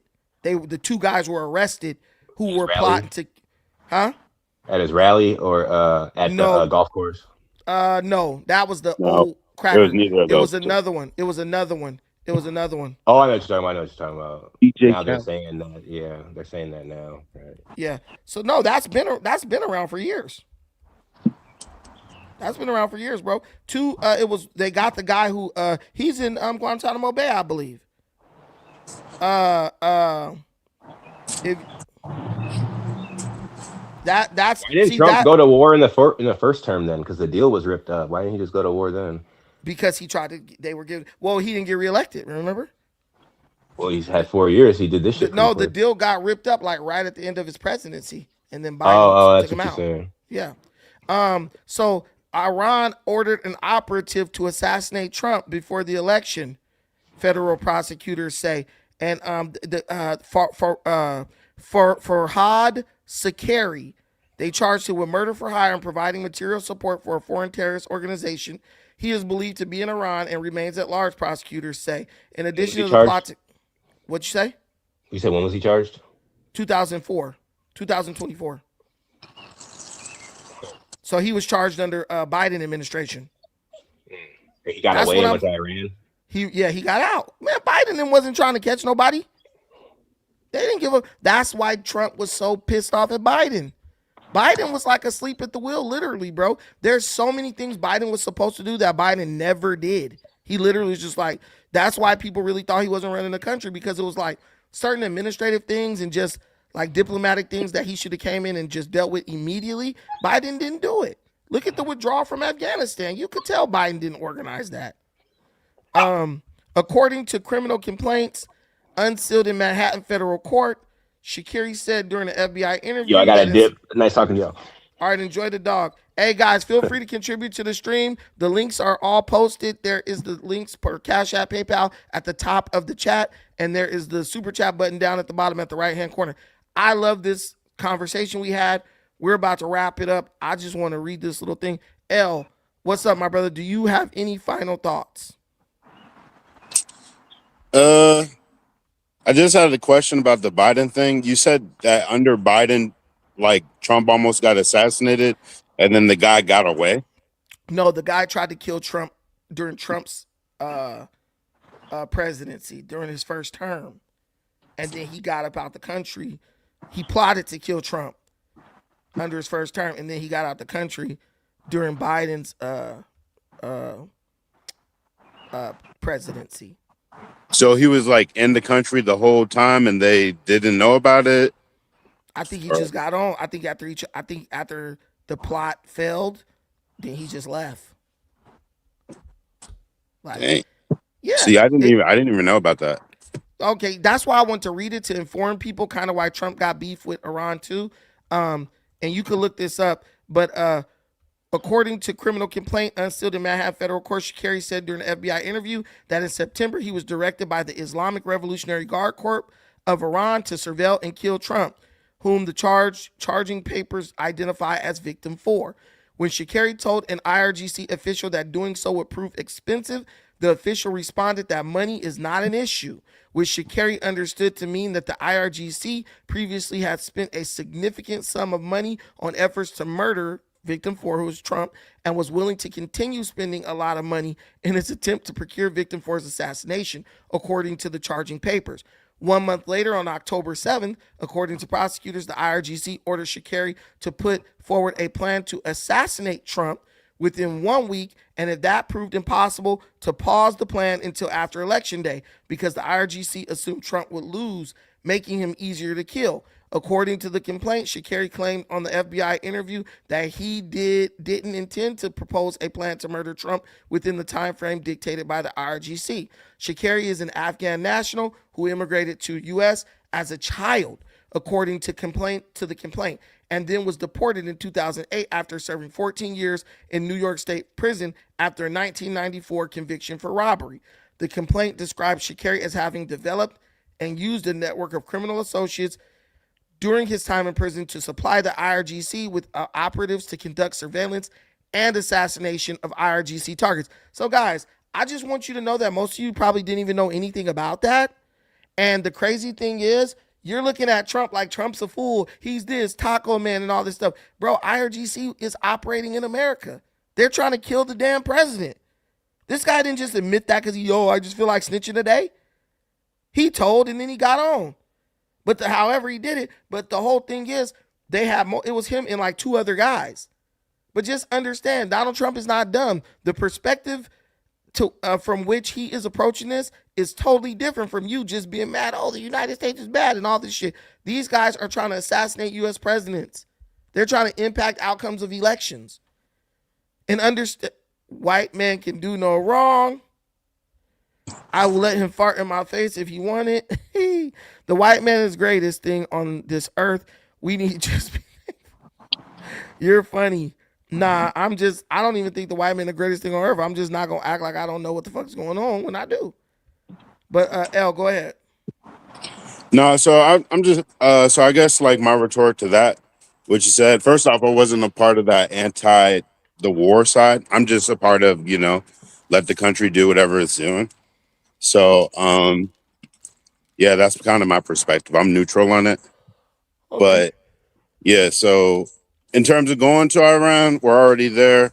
I feel like we should just get it over with. Get it done, huh? Yeah, just get it over with, or get everybody, do everything that you're trying to do. Because I feel like he's trying to do a lot. I think he's going to go in Venezuela. He's going to go into Cuba. He's going to go into all these other places. So it's like, U.S. troops is already on the ground. So I don't know if anyone is, getting hurt or anything, but hopefully they shed more information. And also them UFO files, we're still waiting for them shits to come out. So, yeah. Proud FBA said you got to go back to the beginning of the problem with us and Iran. Yeah. And I think you need to, and listen, man. Palestine, bro. They offered those Palestinians a two-state solution a gang of times. They didn't want to do it because they were being led by a bunch of terrorists. That's not our problem anymore. Them dudes, Gaza, the bombing and all that, that was some play stupid games, win stupid prizes shit. And they got their stupid prize that they obviously wanted. Nah, L was cool. He's chilling. All right, L, thank you for hopping up, bro. Come back anytime. I need panelists as often as possible. Cause I'm trying to make this like a discussion. That's why I've been doing so many lives. I want to make live discussions, bro. I can't get these dudes from my little group. They so scary. All they want to do is argue inside of Telegram. But when you say, let's go on YouTube, because they don't want to get proven wrong because they be throwing out bullshit. But I'm trying to, so if you got the itch to debate any topic, come through over here, come up, we'll talk about it. I might agree with you. I might push back against you, but we pulling stuff up in real time. Thank y'all for watching. I appreciate everything y'all do for this channel. Until the next time, take care of yourselves. But most importantly, please take care of each